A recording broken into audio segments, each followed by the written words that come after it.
Welcome to the lounge, episode 19. I am your host Sebastian, and once again I'm joined by James, Dory, and finally Mitch is back. So welcome back, Mitch. Is everything all good? I've honestly lost count. Yeah, no, everything's been good. Great. Even I know the first week I had off, I was in Brisbane, and I had a surprisingly good time over there.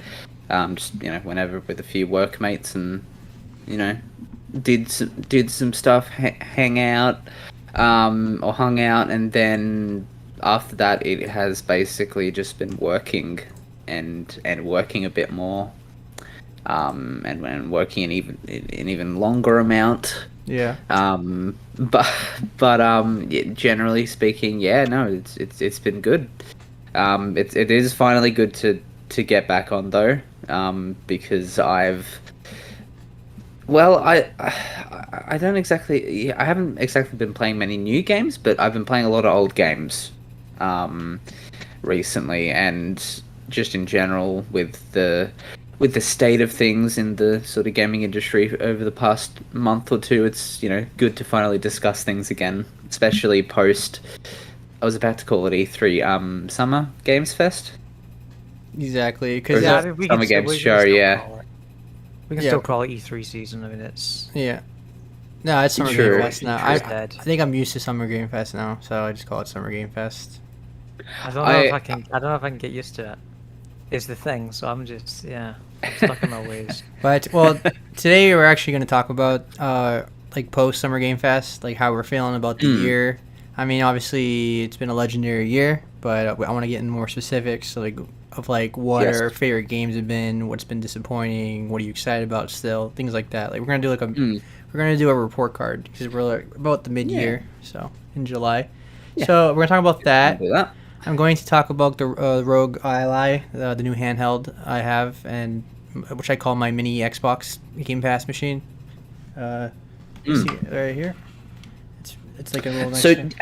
Did you also get the Steam Deck, or was I imagining that? No, I didn't get the Steam Deck. I'm going to talk about it, but I what I did this week is I bought a PC. I bought a new PC, 4080 PC, and then I bought a monitor with it. So I've decided to go full on PC gaming because I've been long overdue, and I wanted to play Starfield in higher than 30 frames on my Xbox. So ladies, he's single, so all that money. Yeah, but forget cars. Just go all into the 4080. It's like you had that montage from the first Sam Raimi Spider-Man, but instead of him like looking at a car magazine, it's just a bunch of PCs and different 4080s. What is that?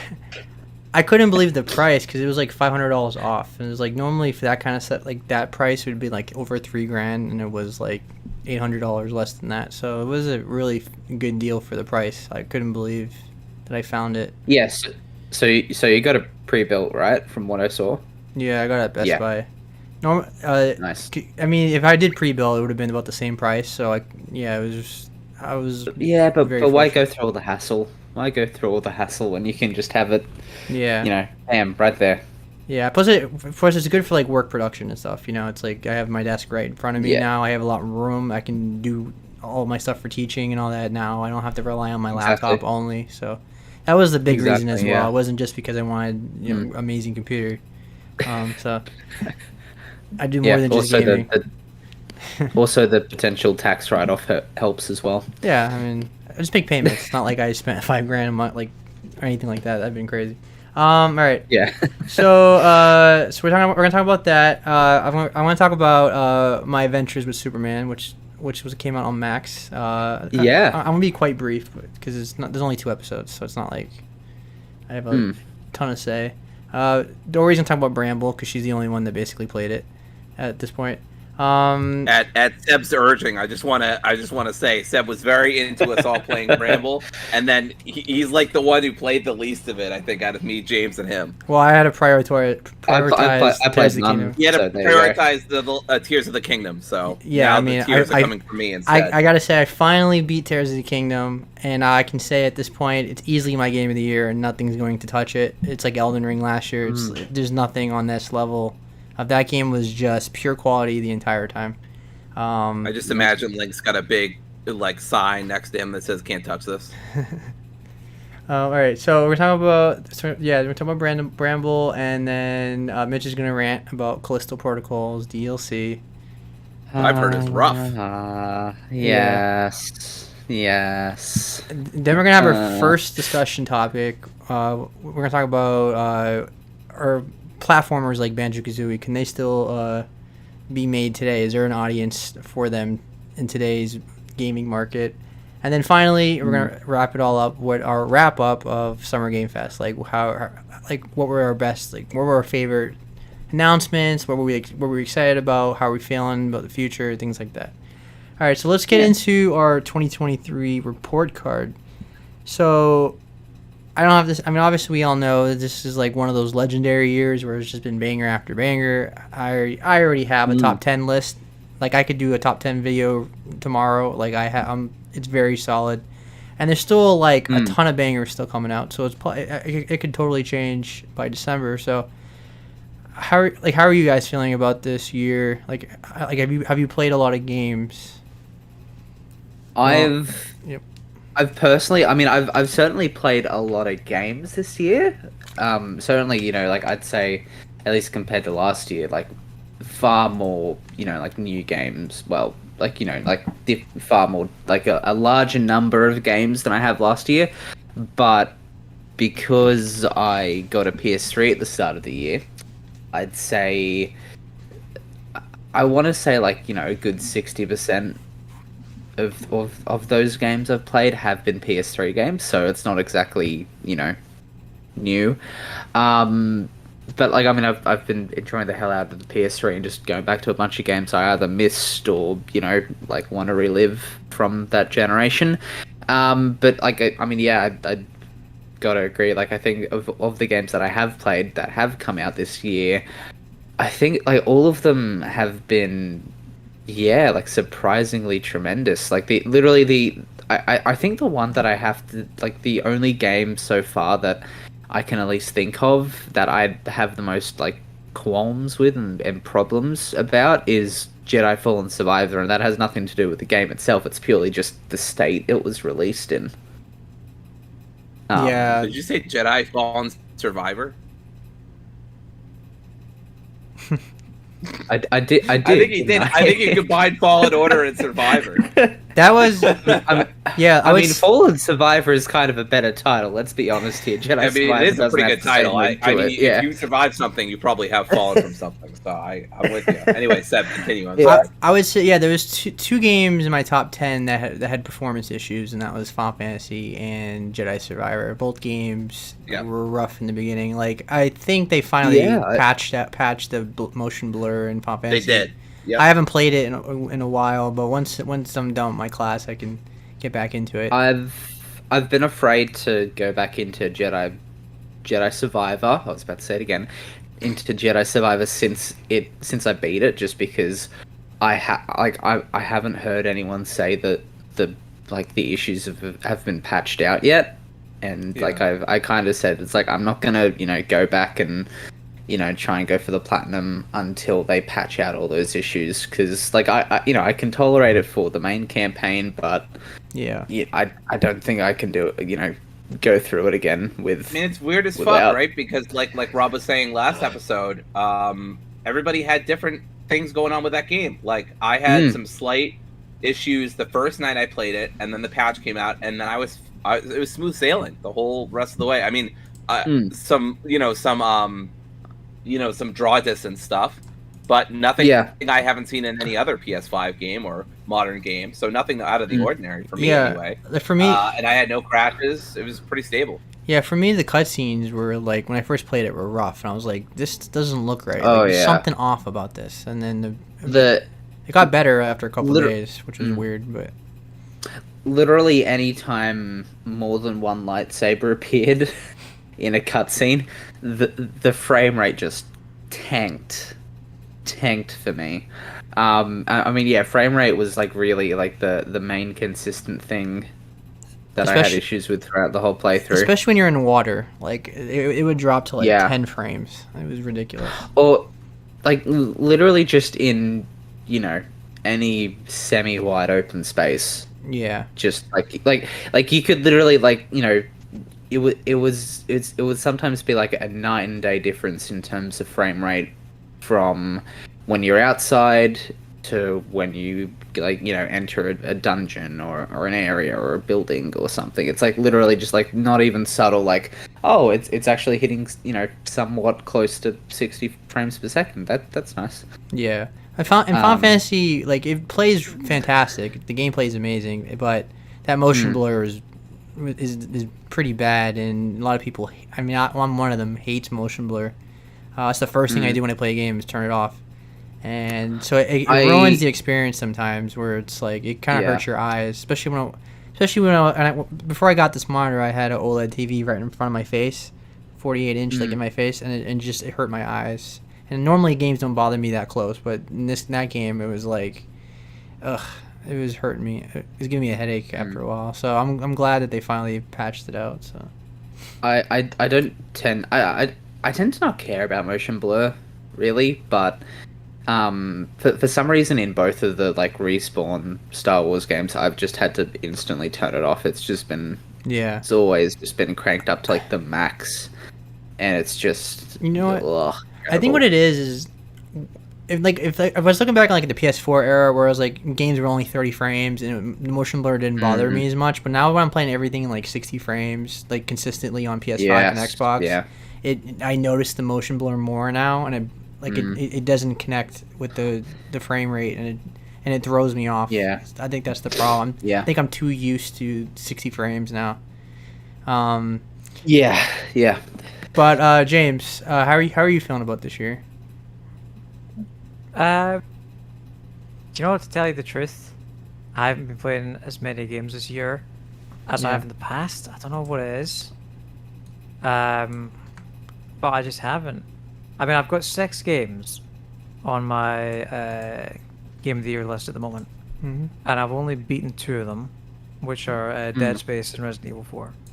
I mean, the other one, is it better than last year though? Like last year, you had some games that were like, wow, I didn't know. I mean, it was only in your top 10 because you didn't play much. So, are you feeling that way this year? That's true. That's true. I guess in terms of that, then yeah, it's already better than last year. But yeah, it's probably on me as well. Like, it has been a great year so far, I think, but I just haven't been motivated to play as much. I mean, personally, but yeah, that's. I mean, it's fine. It's not a big deal. Yeah. But no, there's been some great stuff. I don't know. Like, anytime I play a game at the moment where there's kind of a lull in quality, it's like it feels so easy to just drop off it.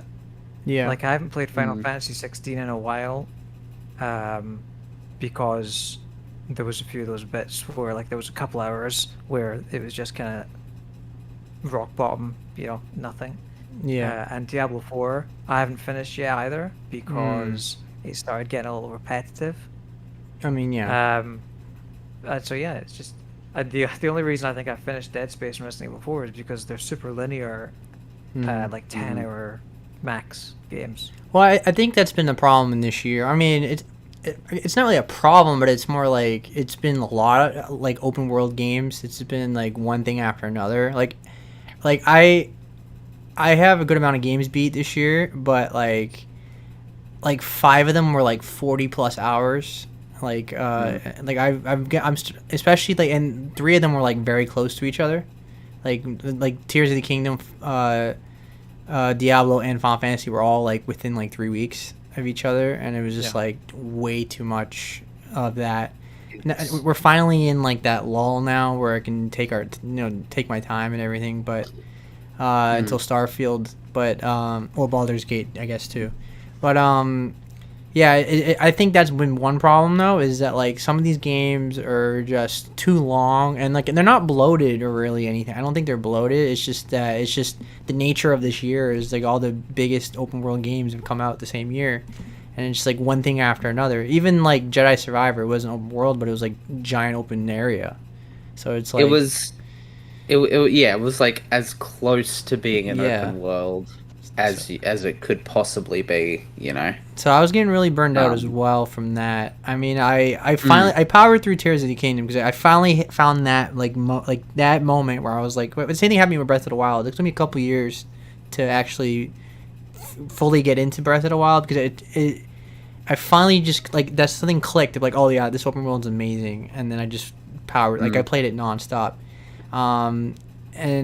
but before that I was like I couldn't get motivated to play it because I was like I don't feel like doing a 50-hour open world after just beating Diablo and playing Final Fantasy 16 at the same time and every other open world game I've played or not open world but just like long game like Octopath I played was like 50 hours and Jedi Survivor to get the platinum was like 45 hours and then the Horizon DLC wasn't too bad but that was another open world, so it was just one thing after another. Anyway, Dory, how are you feeling about this year?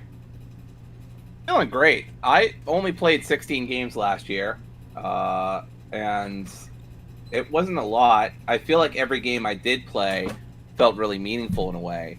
Yeah. Whereas this year I'm at a lot more. I'll talk about it later. But I've been loving this year. I have a top 10, and we're only halfway through the year. But I have an actual top 10. I've got a few honorable mentions too, all from this year. I think there's been such good stuff from indies, from AAA. I have, one of my favorite games of all time, RE4, being remade. I have like really pleasant surprises like Ghost Trick and Hi-Fi Rush. Like it has just been an awesome year for me. I've seen this year be compared to some of the golden like mid 2000s years, like absolutely bonkers years where like everything came out, BioShock or Mass Effect or Halo 3 or whatever. And I don't know it's on the same level as that, but I mean it's in that conversation right at this point because we've had so much in only the first half year, and there's still like Starfield, Spider-Man 2. Yeah, it's in the category Alan Wake. Yeah, it's in the category of like 2001 or 1998 or whatever. Like, was it 2011? Yeah. What wasn't 2004 was I mean 2011. Yeah, some people saying when did Mass Effect 2 come out? Wasn't that year huge? 2010. 2010. Was it the end of 2009 or start of 2010? I don't remember. That it was around that period. period. I'm not looking it up. I'm lazy. 2009 was Call of Duty 4. Modern Warfare 2. No, Modern Warfare 2. No, okay. Was 2009. I'm thinking of 2007 then. 2007 was the big one. Yeah. Because that was, Although I would say, 2007 is the one that I've been seeing. 2004 was the bad one. No, 2004 was insane. It had Halo 2, Half-Life 2, all those. So, that's it. Yeah. What was the bad one then? Because I know there was a bad one. A bad one? Well, 2014 was bad. Yeah, I know that. Right. Okay. Was it? Oh yeah, that might be one. The best game was Shadow of Mordor, and then in Dragon Quest, not Dragon Quest, Dragon Age Inquisition. Yeah, Dragon Age Inquisition, and that one game of the year at the Keeleys. Right. Well, that was back then. It was called the Spike Awards, but it was basically the Keeleys. Yeah, like that year was rough. Like PlayStation 4 didn't really have anything for the first couple of years, and Xbox definitely didn't really have anything besides like Rome. So whatever that game was. What was that game? To be fair, Rise on Rome. Yeah, they still had a better first party output. I mean, like, without getting into that conversation again, I still think, at least at this point in time in the Series X and S's life cycle as compared to this point in the Xbox One's life cycle, I still feel like Xbox One had a better lineup of exclusive games, like actual legitimate AAA first party titles. Yeah, I had at this point. Yeah, I had a good amount. I had Dead Rising 3 and at the Rise. Either that, or at the very least, we at least had an idea of what was coming out. Like, oh, okay, we've got a Gears of War coming out, we've got a Halo 5 coming out, we've got, obviously the quality of those titles is up for debate, but at least we had them, Yeah. But I think next. Gone through that. I know people say this every year, but I do think next year is the year Xbox really starts taking off with their studios. Now I hope. It seems like anyway. I hope. I just want a new Gears of War game, man. That's not gonna be for a while. Is that too much to ask? Yeah, they're Is that too much to ask? They just started that, so it's gonna be at least 2025 or 6. I think I said 20. I think I said 25 on the. We're gonna look as old as Marcus Phoenix by the time it comes out. But okay, so everybody pretty much has been enjoying the year for mostly, but it's like like I think it's one of the legendary years. I'm gonna have a lot of games played and beat. I already have honorable mentions as well. This game is so. I mean, this year is so loaded that like when we actually do the top 10 list, I'm gonna leave games out that like they're gonna like really hurt to leave out. Like I really want to do like a top 15 or 20, because like I'll be honest, like Metroid Prime is an amazing game, but it's not gonna make my top 10 just for the fact that like this year is so stacked. Yeah. Because the fact that like Baldur's Gate, Starfield, and Spider-Man 2 are like 3 of my most. And Alan Wake 2. And Alan Wake 2, but that's not like that's not a category less than those 3. Yeah, I guess so. But it's still a big those game. 3 are almost a lock to make my top 10 most likely, and it's like I gotta figure out what's gonna get kicked out. But that's just a podcast thing. It's not like I also just quickly want to highlight again, like I still haven't beat the game yet. Like I think I'm like about 2 or 3 missions away from beating it, but you know, just want to sort of like put my hands up for Dead Island 2 for actually that's one of my managing to release this year somehow in like a better, more complete state than like pretty much most of like the other big games coming out around that same time. Like what you had Redfield, Redfall. This ain't Resident Evil. Yeah, thank God for that. In Redfall's case, you had Redfall. I was about to say it again. And Jedi Survivor. I'm terrible. God damn it, with man! today. This is why we kept him off the shelf for a couple of weeks. We put him on the DL. We wanted to see if he could come back stronger and healthier. Yeah, great games. Come back worse. Great games, Redfield and Jedi Fallen Survivor. Of course, all those great discount games you can get in China. You're right, though. No, I would just like just like a guy pretending to like video games for a game podcast. He's a fake gamer guy. I've been replaced guy. by a scroll. That's it. I've been replaced. Yep. But oh my God. Although I would say my most anticipated games have all come out like within the same 3 weeks, so I kind of passed the point where like I'm still hyped for certain games, but like the most hyped games are now over. So it's like this year slows down a little bit for me. I've still got Spider-Man 2. So I mean, I'm still don't get me wrong, I'm Yeah. super hyped for Spider-Man 2, but I was most hyped for Diablo, Final Fantasy, and Zelda more than anything else. What about I keep getting into RE4. this I keep getting into this cycle with like, you know, new games I'd generally be hyped for like coming out nowadays, and maybe it's just because, you know, like I've especially thanks to Twitter, I've just gotten a lot more cynical about things nowadays. But like at least with Spider-Man 2 coming out soon, I'm a bit hesitant about it at this stage, but it's more so in the sense that like there's no way it can possibly live up to the first game, you know, like the standard that game set. Oh, I think it's gonna be but I know, but I think it's I gonna be know, about the same. Once I get closer to release, I'll be like, okay, yeah, I'm all in. Like especially like once the at least previews or reviews start coming out, that's when I'm gonna be like, yep, I'm locked in, I'm hyped, Sure. I'm all in. I've already pre-ordered the collector's edition, so it's like I'm kind of like all in now, investment wise. But I can the thing I can safely say about this year in games at least is that at least for the most part, all of the games that, you know, like you'd have high expectations for, they delivered on that. Like your Resident Evil 4s, your Dead Spaces, your I mean for the most part, Jedi Survivors, what else? There was another game that came out.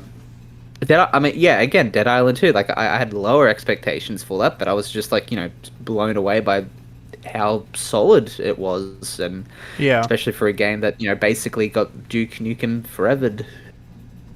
Sure. All right, so what's been your favorite game this year? Like, what's been your absolutely favorite game so far? RE4. I can't think of anything that's come close so far. James. It's RE4 for me as well. Dead Space for me because it's like a slightly better version of RE4. Yeah. So all horror games. That's interesting. I mean, don't get me, both games are in my top 10, and Resident Evil 4 is in my top 5 for sure. I put 70 plus hours into RE4, and I've done 4 or 5 speedruns of it at this point. Nice. And I even played it. I even did a fresh file on professional, so I flippin' love that game a lot. That was not a good idea. Kids don't do that. But you have to if you want that platinum. Just get the rocket launcher for Krauser. Just do it. Just don't. Anyway, it's time for DLC. Game. It's time for separate ways. I know. I agree. And like, I don't think it's a big want. I don't think it's a big ask that we wanted. At least just an announcement. I don't need to see gameplay. I don't need to see footage. I don't need to see anything. But just an announcement. Hey, Separate Ways is coming sometime next year. Like, take all the time you want. But I mean, we all know Separate Ways is the thing. Just say it. I don't. Capcom showcase fucking baffles me. The what was it?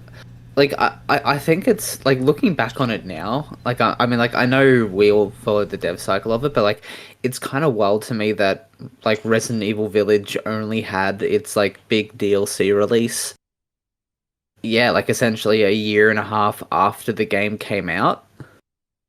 Like at least for like, you know, AAA games nowadays, you don't hear that at all, really. And I mean, like, unfortunately, in that game's case, a lot of the DLC was kind of underwhelming in a few ways. But I know from like Dust Golem and all your sources have said that like, no, it's not going to be the same for RE4, and that they've, you know, or supposedly at least already been working on Separate Ways, like kind of alongside the main game somewhat, but.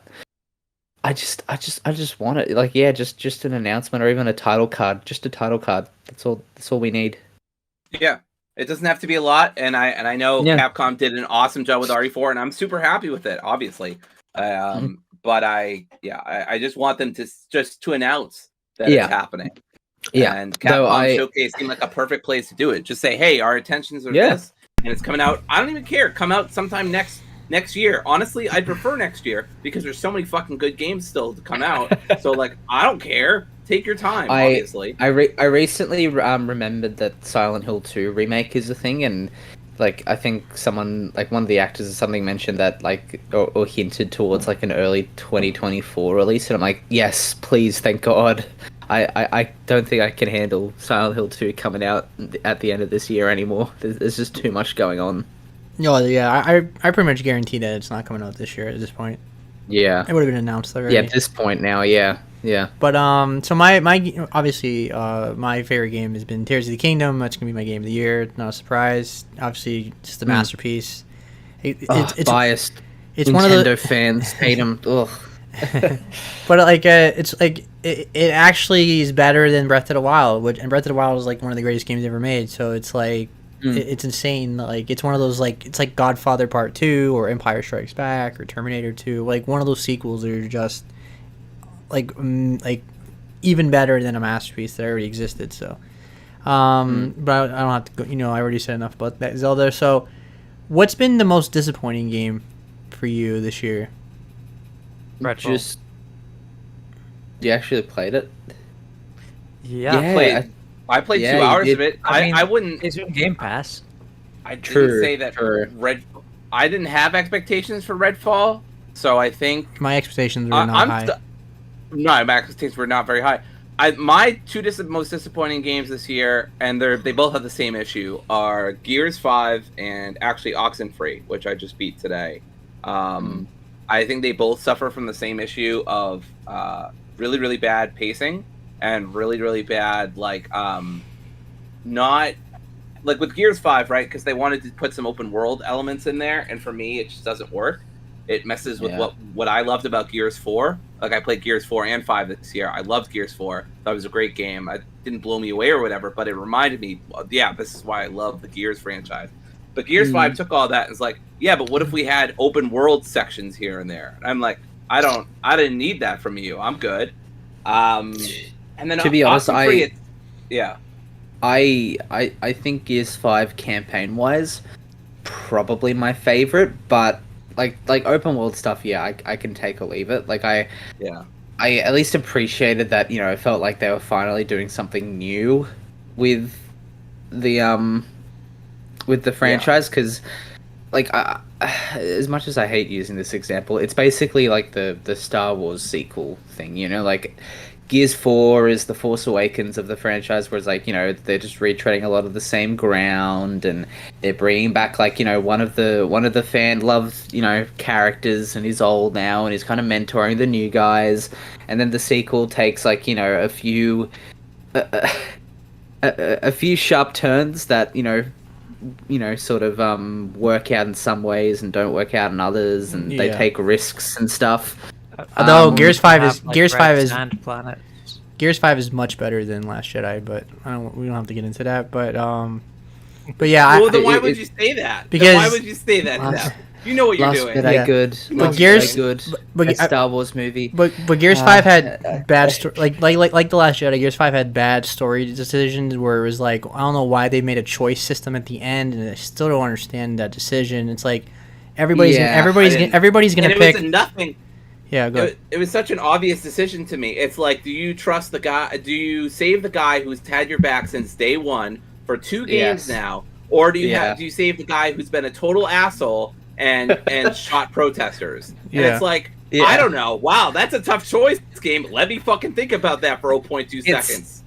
I'm kind of mixed on like the like I mean, besides from the decision aspect, I was kind of, because like I know in Gears 4 the devs kind of teased, like, you know, like, oh, there's this big, you know, like JD has this, you know, mysterious past, and there's a reason as to why he left the cog, and I was kind of like shocked at the fact that they made that reason essentially the fact that I mean, I don't know if you can call him a war criminal from that, but like, yeah, like shooting protesters, you know, like so out of left field, and you never get to actually see the scene, so you can't empathize with it at all. He just comes off like a total like jackass. So and like, and then after the coma, he just completely doubles down. It's just I so don't like if we're following a pattern, then Gears 6 is going to be Rise of Skywalker, and they're going to bring the Queen back. I mean, they already have. They already have. How did that credit roll go? It was like, and suddenly the Queen returned with no explanation. Lightning. Somehow she's returned. Somehow she's returned. Yeah, somehow the Queen has returned. No, but yeah, Gears 5. Gears 5 was a good game, but it was like they were so afraid to like do the same thing that like they added like open area sections with they were just dragging. I don't mind them doing open sections here and there. Like Mitch said, I'm glad that they tried something new. In this case, unlike The Last Jedi, it didn't work for me. But, you know, I respect that they tried it. I almost completely always ignored the side quests. I found them, even when I dipped my toes in a couple of them, it was like, and now you go here, and then you go there, they weren't interesting. And then you go back. I'm like, they're not interesting. And it's like, I don't know. It just felt like time sucks. No, anyway, why is Oxenfree disappointing too? Oh, I just finished Oxenfree, so this is really fresh for me. I've been hearing about how good Oxenfree is for like years, and obviously the sequel's right around the corner.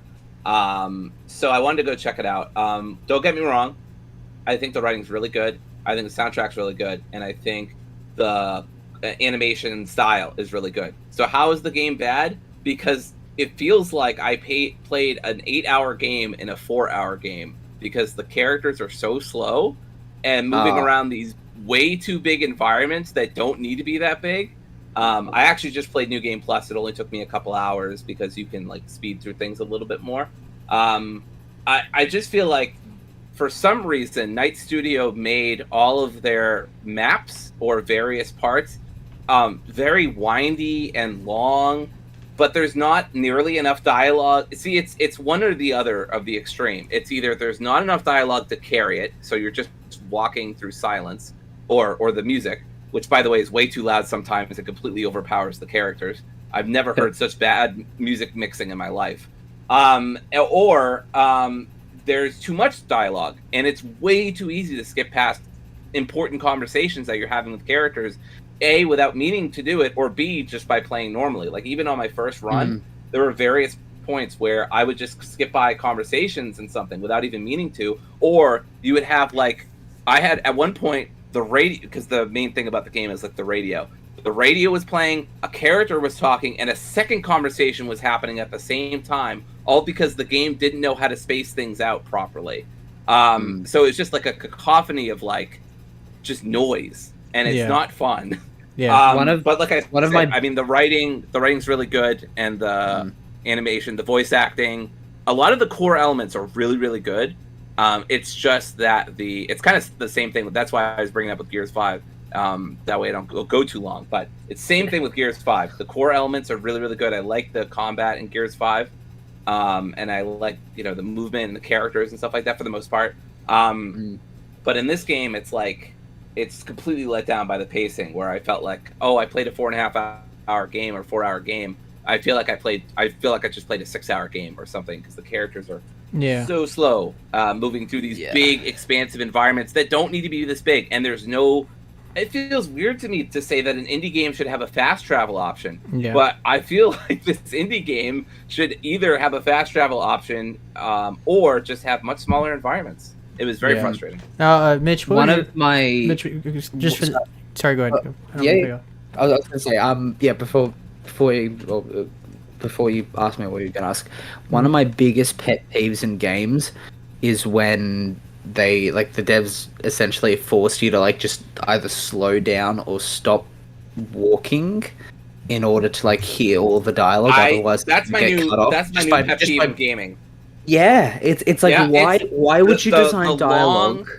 The long dramatic walk, especially in Final Fantasy games, where you just have to go to a snail's pace because it has to be dramatic.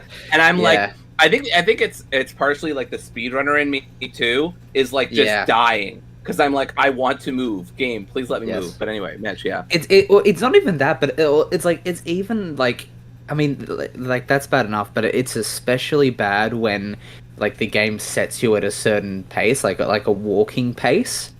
And even, like, just going at the game that the pace sets you at, just, like, progressing normally, like, the dialogue still cuts off. Yeah. Like, you're still able to have the dialogue cut off by, it's like, how did they get past play testing? Like, how? Yeah. I mean, I'm not a game dev, sure, but it's like, how can you just, like, like, especially if it's an important piece of dialogue or like character moment, like don't let me skip it. Like, either make it a cutscene, or just design the level in a way that there's absolutely no way for me to skip out on that. You're right. Simple. All right, Mitch. What's your most disappointing game so far? It doesn't have to be from this year. Oh, this year. It doesn't have to be from this year. It can be anything you played. That doesn't have to be. Yeah. I don't have one personally, so I don't really. I mean, like, I've got like games that have disappointed me. But I mean, if you guys are happy for me to get into it, I sure as hell have a most disappointing DLC or add-on to a game. We'll get into that later, but but in terms of most disappointing, I can't think of one. Yeah, James, what's your most disappointing game? Well, it's Redfall. Redfall, as I mentioned. Yeah, like It's. I mean, the thing is, I didn't even play that much of it. I mean, I didn't even play enough to get to all the issues that everyone else was talking about with it. Mm-hmm. I played like 10 minutes of it because there was this horrible input lag problem. Were you streaming it or? Oh no, you were. I had it downloaded, and I checked all the settings, and I checked my TV, make sure my TV was fine. But for some reason, there was this horrible input lag problem that just made it. What are you playing it on? Incredibly uncomfortable to play. The Xbox Series S. So I mean, I don't know. It was bizarre. So, and I couldn't. I checked all the settings and everything. There was nothing I could do to fix it, and it was just. It ruined the experience straight off the bat. Definitely the worst game I've played. Fuck that. this year. I think with me is like I don't have a disappointing game because the games that weren't the great, I didn't have high expectations for it to start with. Like I could say Forspoken, but I actually kind of liked Forspoken. It wasn't great. It was average. Yeah. But I didn't expect it to be great, so I didn't have a high expectation for it. I didn't expect it to be a first party Sony game, and then Redfall, I knew something was wrong from like the IGN gameplay and like all the like at first I was like, oh, this looks pretty cool. Like this could be like a cool like multiplayer game to play with your friends or whatever. And then like it was kind of like that the Gotham Knights game. Where it was like every time I saw a new trailer for it or a new gameplay showcase, I got less and less interested in the game. It's like it's just crazy to think about, but yeah. And then well, it was go ahead. I mean, for me, it was kind of like it was like the opposite of that. It was a massive disappointment because like my excitement for it was ramping up because Arcane. I know it's a different studio, but Arcane's last game, Deathloop, was fantastic. And you know the gameplay that I was seeing for Redfall looked super fun, and the previews that came out before the game released were positive. Yeah. So I was fully geared up and ready for this to be a great co-op game. But I believe we talked about this before, but I believe the reviewers got a different version than what was released. Like the PC version was running well, like there was something that came out after like the reviewers or something that just didn't run well, but like. I think like Matty Plays, if you were watching him, like he said like, oh, what he played was not what came out. So it was like something happened. I don't know. Yeah. But either way, Deathloop, you mean, or no, Redfall. Like the reviewers played a better version of the game that got released. Like they said they didn't have frame rate problems as much, and the previews were a lot positive because it was a different version of the game. So something happened that made it run poorly, I guess. Probably just because they were playing like a vertical slice or something. Could be. That's literally the only thing I. Well, they played a good amount from my understanding. Like I think he played like 10 hours or something. Oh shit! Okay. Yeah, I'm going off memory. Then. Don't quote me because I'm going off memory. Yeah. But I think I'm right on that. Yeah. But now really let's go a little faster on this one. What is your biggest surprise? Like, what is the game that like you were like, wow, this is really cool? Dead Island 2. Dead Island 2, yeah. Dead Island 2 is Hi-Fi Rush. Oh yeah. Dang, yeah, like just because I knew Dory was going to say Hi-Fi Rush, I'll say Wolong, the Fallen Dynasty. Did you get farther in that? Nice. Or no, I mean, so I played. I got through a couple bosses, and then I got to a bit with some regular enemies that I just had dead stop on. Yeah. And I gave up then and called it quits. But the boss fights that I played were really fun. So it was a big surprise. I didn't expect, because usually for Souls-like games that are not made by FromSoft are hit or miss. Actually, can I no? Can I say the Lies of P demo? Does that count? If that works for you. It's coming out this year still, so. Yeah, that was a big surprise. I didn't expect to like that as much as I did because that was fantastic. Yeah. For me, well, Hi-Fi Rush for starters because that was like a shadow drop. I didn't know Tango DreamWorks was working on a cel-shaded action platformer, rhythm-based action platformer. So that was crazy. That game's in my top 10 so far. And then I would say, what was the other game? Well, I'll say Dordogne was one of them as well. I didn't expect it to love as much as I did. Like I usually enjoy like a nice indie game, but that game was like really, really good, which we talked about last episode. Dordogne was definitely. Dordogne would be one of my picks too. Yeah, and I really like Chia. Like I know Chia's gameplay wasn't anything incredible, but I didn't expect to love the story and the music as much as I did. And there's one more, and I just can't seem to remember it. What was the other game you guys said? You guys said Hi-Fi Rush and Wolong? No, in the beginning. What did you guys say in the beginning of when I asked you? You guys said yes, Redfield.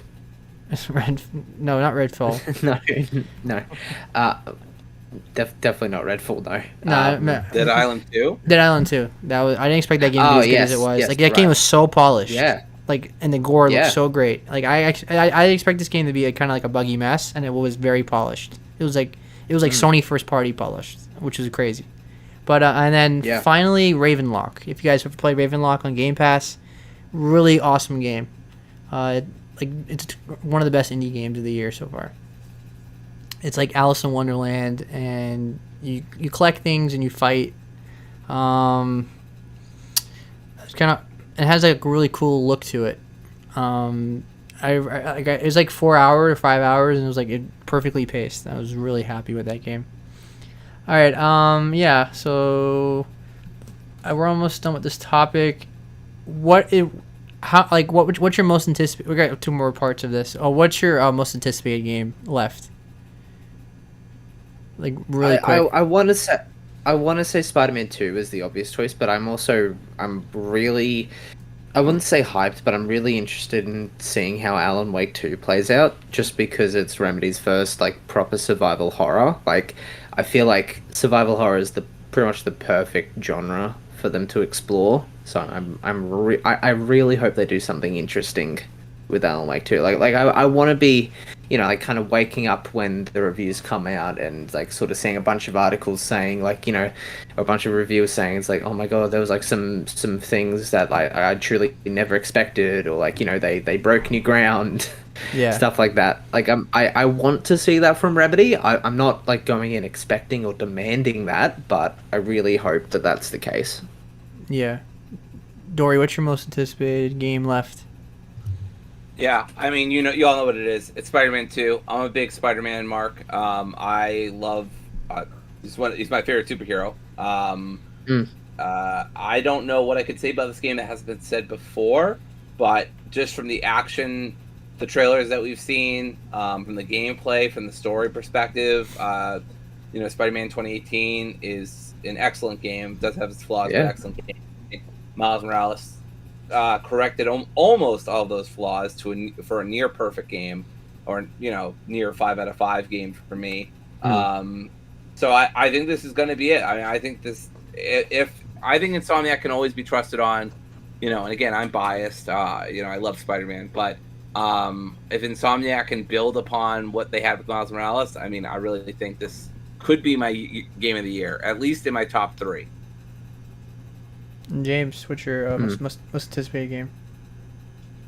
This is tough. So can I give one and then give a couple honorable mentions, which I won't. No, you can give you can say any couple of games, because I'm going to say a couple Watch games. Mojo. Okay. Okay. Well, honorable mentions, right? Skate Story, and Liza P has already mentioned it. Forza Motorsport. And Skate Story is like only on PC, right? I believe. It seems that way at the moment, yeah. Yeah. But that looks incredible. It does. Yeah. One of the best trailers I've seen in a long time. Yeah. And taglines as well. That tagline is fantastic. But I think the game I'm probably most excited for is Sea of Stars, which is the upcoming game from the people behind The Messenger. Which did any of you guys play The Messenger? Yeah. No. I didn't beat it, but I got like halfway into it. I love that game. It was hilarious. It was hilarious. Although I realized I don't like retro platformers anymore, or side scrollers. No. I realized that. Like, I tried getting to Shovel Knight and that, and it didn't. I couldn't do Shovel Knight. But this one, the Messenger hit different. I really got into that. It was funny. It was so well written. But yeah, I played the demo for Sea of Stars. There was a demo for it, and I didn't think I'd be into it because it's turn-based, and I'm not a big turn-based guy. But it's so clean and so polished, and it looks so great, and it's so satisfying, and it's just really fun. Yeah. I recommend anyone go and play that demo because it's brilliant. It's coming to Game Pass too, isn't it? Yes. Right. It is. All right. So me. Well, Spider-Man's my favorite hero as well. I'm a giant Spider-Man fan, but it's probably third for me, most anticipated. The 2 biggest games I'm excited about left is Baldur's Gate 3, which I already own, I mean, you could have already played it for like a year or two, but now we're getting the full game. And Starfield. Starfield. I mean, Bethesda's been on my shit list for a while since Fallout 76, but in terms of like the main studio of Bethesda, like they generally make bangers that are going to be Game of the Year contenders. So Fallout 4, I guess, was a little disappointing in comparison like to Fallout 3 and New Vegas, but obviously Skyrim and Oblivion and are all incredible masterpieces. So Starfield is probably going to live up to the hype. I think it's going to be a quality top 6 game at the Keeleys. So I think it's going to live up to the hype. Right. Hopefully, anyway. But Baldur's Gate 3 is probably my most anticipated left. I'd be interested to see if, like, just like whether Bethesda can ever really retain that, the same level of clout they had in like sort of the late 2000s, early 2010s, like after, Fallout 3. New Vegas was what was it? Who did New Vegas? Obsidian, that's it. They had Fallout 3, then they had Skyrim, and then they had, all the hype leading into Fallout 4. I wonder if they'll ever really be able to retain that level of quality, at least with the same engine. Because just Bethesda, please just burn that engine, burn all hard drives containing that engine, and put in the same landfill as ET, or put it into the same landfill that ET used to be in. Just let it die. I mean, if you think about it, like, this is their first major games in 8 years, because Fallout 76 was like their D team in like Texas or something. Like, there wasn't like nobody, like, it was like their amateur studio that worked on it. So it was literally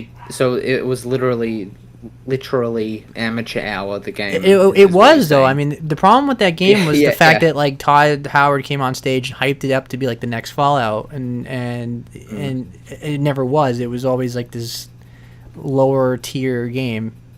So, I mean, it's doing pretty well. Yeah. It's doing okay now, but but that's also just because it's like, it's essentially like, $5, like it's even though it's not free to play, it may as well be free to play at this point with like the price that you're getting it for. Exactly. The best thing about that game was the Internet Historian's video on it. Like, that was the best part of that game.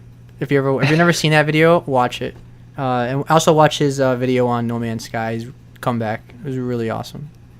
All right, and then just really quick, how many games did you beat this year so far? That's the last question. I don't think no more than 5 or 6, out of games that I've actually beat. Yeah, beat. Well, how many games did you play? You can say how many games you played, and then how many games you beat. I mean, in terms played that came out this year, no more than 5 or 6. But games that I've beaten, probably 3, like half of them. So you played 3 games. You can include games from like other years. It doesn't have to be all from this year. I mean, if we're talking games I've been from other years, like probably at least 10. Yeah, so 10, maybe 15. Because Dory and I's list are going to be from all the years, not just this year. Yeah, right. Because this year for me is like maybe 13 to 14 or something for like just games from this year. James. Right. Okay. How many games did you beat this year? I think, man, off the top of my head, 2. 2? Which is not a high number. And that was Dead Space and Resident Evil 4? That's right. I mean, I might have beaten something from like a previous year but I don't think so. What's your next game that you're gonna beat? You think? Do you have one? Yeah, either Diablo 4 or Final Fantasy 16. Yeah. I do want to beat both of those, but yeah, probably. And the funny thing is, the Diablo doesn't really start until Endgame, after you beat the game. Like, that's when the real Diablo starts, and then it all resets. Then the season starts, which is funny. Which is soon, right? Yeah. Well, they just had like a big video about it. I didn't watch it, but yeah, it's coming up. Dory, how many games did you beat since you're in a race with me? So the observant viewer may have seen me kind of like snickering or like smiling while Mitch and Jays are saying their games. I promise it's not because I'm an asshole. It's because I'm like, oh shit, I'm gonna look like such a fucking dweeb. That's me every year. This is me every year. So I've played 35 games, and I've beaten 34 of them. I've beaten 34 of them. As opposed to 16 last year. I don't, and like quite a few of them are like big open world games as well, like Sleeping Dogs, Final Fantasy. Like I mean, like they're literally just the only ones I can think on top. On the top Sleeping Dogs, Final Fantasy, Jedi Survivor doesn't really count. Like for those games, have you been like just like no I just like focusing purely on the story and nothing else? No, or are you like kind of like Final Fantasy. I did all the side quests. That game took me 30 hours, and then Sleeping Dogs, I did a lot of the side quests, but I can't say I had the same dedication that I had with Final Fantasy. It took me maybe 10 to 12 hours. I don't remember Sleeping Dogs being that long. Personally. It's not that long of a game. I think if you try to cruise through it, it takes about 9 to 10 hours. Yeah. But I did do some of the side quests, so it took me about 12. I also did the DLC. So right. Yeah. Oh, okay. No, I don't know how many games I played. Like it might be in the 40s. I don't know. Like it's hard to. I didn't like list that. But how many games I beat? I beat 34 as well. And I beat a lot of big games. I beat like a big meaning like open world. Or open, or it was long. Hogwarts Legacy was like 40 something hours. Octopath Traveler was like 50 hours. Jedi Survivor took me like 50 hours to get the platinum, and then I also Diablo 4 took me like 45, 50 hours. Tears of the Kingdom took me about 40 something hours. And then you got a bunch of linear games like Resident Evil 4 and Dead Space. And I beat a lot of Siphon Filter games. They're on PS Plus. I got the platinums in the entire series now. I was proud of doing that. And then I played a bunch of indie games as well. Also, open world. I beat Sonic Frontiers because that was basically open world or open area, I guess. Yeah, I was gonna say Jedi Survivor and Ishin, but I don't. And Ishin I beat as well. Sure if those counted. I beat Ishin. Yeah, I think Ishin's not. It's not like open. It's very linear if you think about it. I mean, there's a map. Yeah, it is pretty linear. But it's quite linear, yeah. Yeah. But yeah, it's been a really good year. I'm going to have Final Fantasy 6 beat by the end of this month. And then I'll probably have Pikmin 4 beat. And then that's pretty much it until Baldur's Gate, which is going to be like all my August. And then, yeah. So I'm not going to beat as many games as last year, but I've beaten like I'm enjoying more of the quality than quantity, I guess you can say. I'm going for all of the bigger games. That's the way the year is. Because I think last year, don't get me wrong, quality. I beat a lot of great games last year, but I think I beat a lot of like 3 to 4 hour games last year, so it kind of padded my games beat. I had a lot of indie experiences last year, but this year I haven't really did a lot of indies as much. I've done more the big games because this year's just been so loaded with all the new games, so that's just why it's been that way. And then it's still gonna be this way with Starfield and Baldur's Gate, gonna be at least 50 hours each. So, yeah.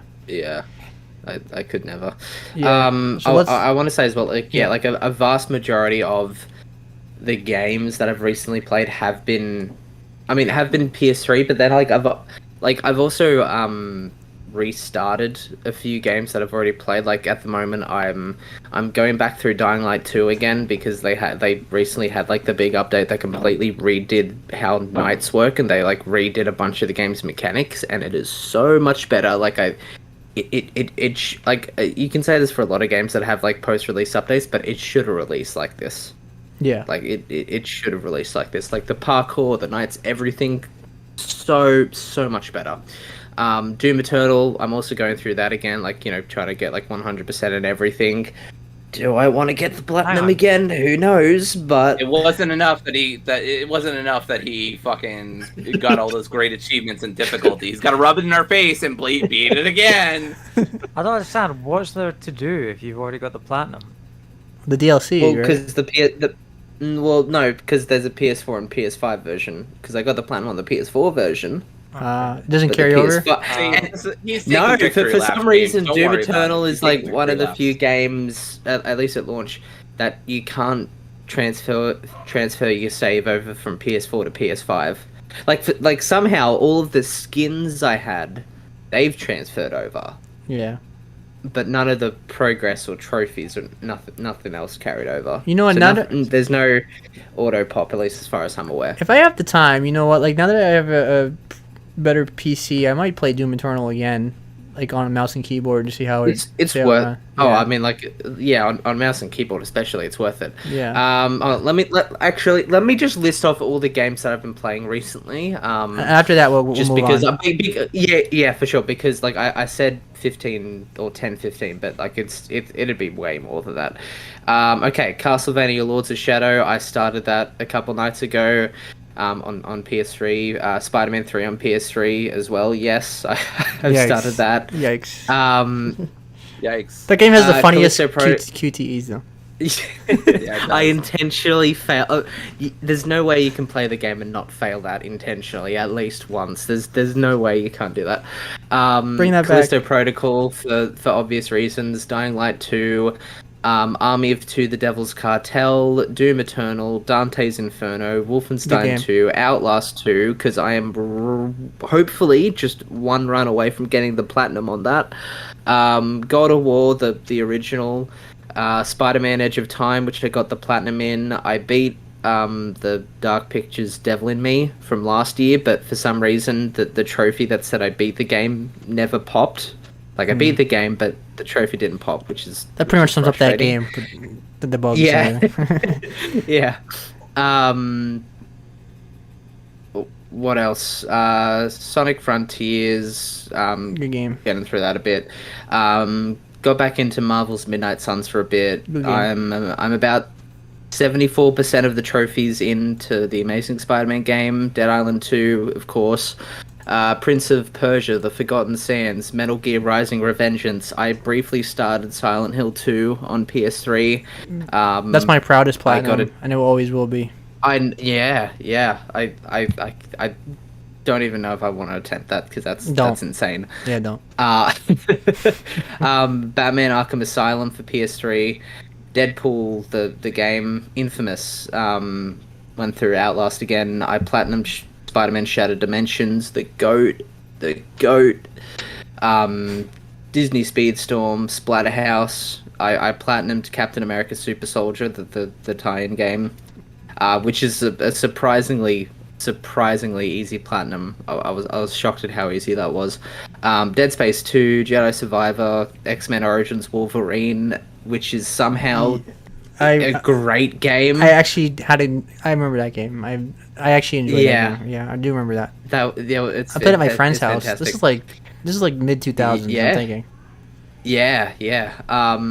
Sackboy, I briefly tried that out when it came to Plus. Dead Island Riptide, Resident Evil 4, Hong Kong Massacre, the Game of the Year edition for Shadow of Mordor, Lego DC Supervillains, Teenage Mutant Ninja Turtles Mutants in Manhattan, Borderlands 3 for PS5, Need for Speed Heat, Platinum Dead Space, Platinum Gotham Knights. I started Jack 2. I fell off it pretty quick because... Just get the platinum. You can cheese the platinum in like 20 minutes or whatever. Yeah, and I played a bit of Crisis 2. I platinumed the first Jack and Daxter because, I mean, I'll say that more in a little bit, but that's amazing. I played like an hour of the Thor movie tie-in game, and it's yikes. Honestly, it's the worst one I've played. Like it's the one game on PS3 that I'm like, I genuinely can't play any more of this. Yeah. Let me get this straight. Yeah. You got a PS3.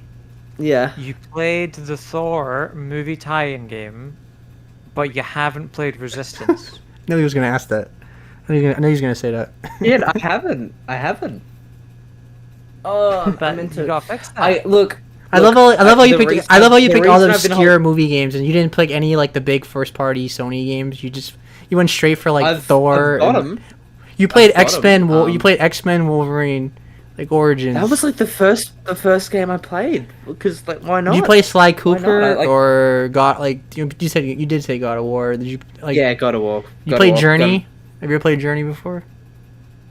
No, I mean I've got that. I've got that on PS4. Yeah, I've got that on You better PS4. off playing on PS4. Yeah. Did I tell you guys did I tell you guys my the thing that I had to do with God of War while getting the or the game breaking glitch that I had with the first God of War? What happened? Okay, so I mean you remember how you have to go through like a big. You did. Yeah, where I not on the thought. podcast though. I don't think. Right. Okay. Basically, just to recap it, you know how you have like that big maze or labyrinth, like when you enter, I think it's Kronos, like you first get on him, and then you have to. There's this one specific room where you have to like get a lever or something. Like you go through like this room with all the blades. You have to like go up to another side, get a lever, come back through. Well, I had top level brain rot at that point, right? Because I got the lever, I saved the game, I left it for a while, then I came back in and tried to open the door, and it wouldn't budge. I was holding the R2 button, nothing happened. So I looked it up, and apparently there was a glitch of some kind in that area I was thinking of, so I'm like... So, I reloaded a bunch of saves, I kept holding R2 to open the door, nothing happened, door didn't open. So I was like, shit, I'm gonna have to... not only restart the game, but I'm also going to have to collect all of the, collectibles again up to that point. So I restarted it, started a new save file, got everything, like I got up to that point again, like I probably shaved about an hour off my time. Yeah. And then I got up to it, same issue. Like I was holding R2, nothing happened. So then, I got a bit annoyed and frustrated, so I just started mashing the R2 button out of frustration. And the door opened, and then I remembered. Oh yeah, you have to mash R2 to open all doors. That's how all doors in the game are. You have to mash them, not hold them. Yep. Yeah. That's rough. All right, we gotta start moving on now. So yeah. So that was a really good discussion, but the next topics are not going to be as long. I always like starting off with a nice long one. So next thing I'm going to talk about, or we're going to talk about, is the ROG Ally from Asus, which is like the big handheld. It's Steam Deck's big rival. Obviously, Steam Deck is probably more popular because it has the Valve name brand to it. But I would say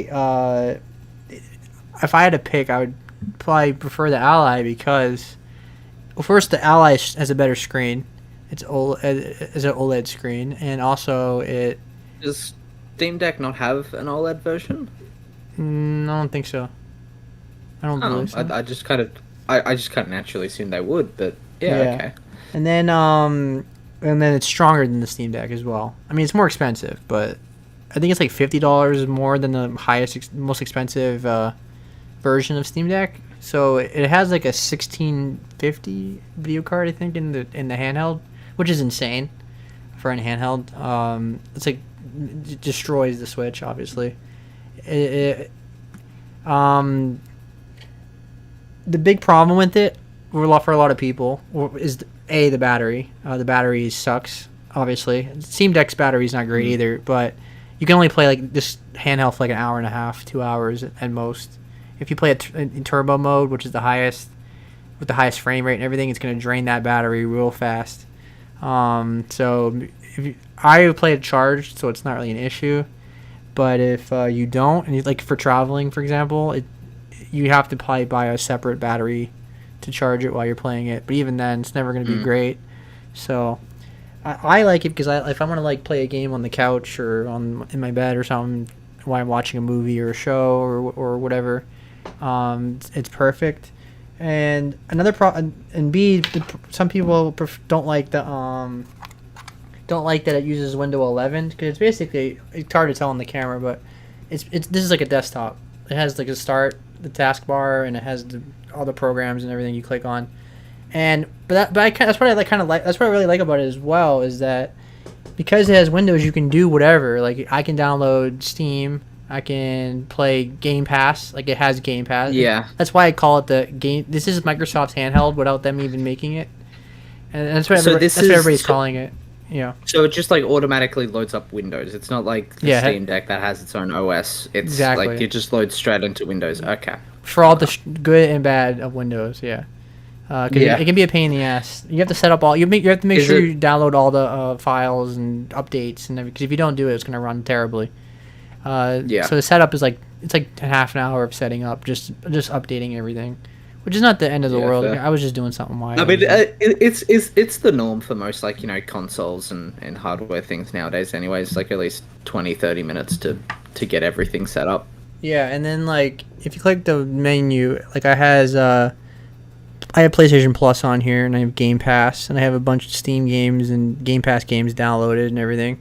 So I can play Baldur's Gate 3 on this. It actually runs pretty decently. I do have Bramble downloaded on this. I was playing it a little bit on this, and it's stronger than the Series S. I don't know how much stronger it is compared to the Series X. It might be close to it. I don't know. It packs a punch. Like it's legitimately a mini desktop. It's like having a gaming laptop in a handheld form. It's just that the battery sucks. So if you're going to go traveling with it, you don't expect to get much out of it because it's going to die real fast. And I played PlayStation Plus, and I was streaming I was playing the cloud games on there. I was playing Ratchet and Clank, a PS3 game, the original, on there, and it ran really smoothly. Because PlayStation Plus always runs smoothly in my house. I don't really have an issue with the streaming. So this was cool playing like Ratchet and Clank again, like because I think I played the first game on Vita, so it was kind of cool just playing like a Ratchet and Clank game again on a handheld. That was the first game I played actually, which is weird to say. But yeah, it's a perfect complement for your consoles or PC. That like if you just want to sit around and play a game, it's kind of like the Switch. Like it's just perfect. Like sit on the couch or laying in bed. Like looking at the screen. There you go. It's really really good. It's $700. So I think it's a good price for the handheld. It's not. I mean, it's expensive, of course, but it's a good price for what you're getting. Obviously, you can get a laptop. You probably get a better I don't know. It's hard to say. I guess you can get a laptop that has better specs for near the price, but I don't know. But the laptop's not the same as a handheld. Like this, the whole point is having a handheld in your hands. So, but yeah, I recommend it. But I also recommend the Steam Deck. I think it's just a matter of preference, really. This has a better. Go ahead. In terms of you probably already mentioned it. I forgot. In terms of price point, how does it compare to Steam Deck, or is it worth it if it's a bit more expensive, or? Well, on the top of my head, I believe the cheapest Steam Deck is like $450, and then the highest and the most expensive one is like $650 or something like that. Right, okay. Is like storage space in those, right? Storage space. I think it's storage space and I think processors or something, or RAM. Yeah, if I'm not mistaken, but yeah. I've briefly looked at Steam Deck options, and I remember immediately writing off the lowest option of Steam Deck just because it was I think it was 56 gigs or something of space, which is nothing. Right, I can't even nothing fit at all. A quarter of a Call of Duty game on that. Yeah, right. The only time I ever settle for the lowest thing is when I get an iPhone, or an iPad. I never get the highest space because I don't need it. I don't play games or anything. I don't download movies. So, but when it comes to gaming, I would never settle for the lowest version just to save money because you're gonna regret it in the long run. It's like I said, I spent a lot of money on my PC setup, And yeah, it sucks now. Like it hurts, right?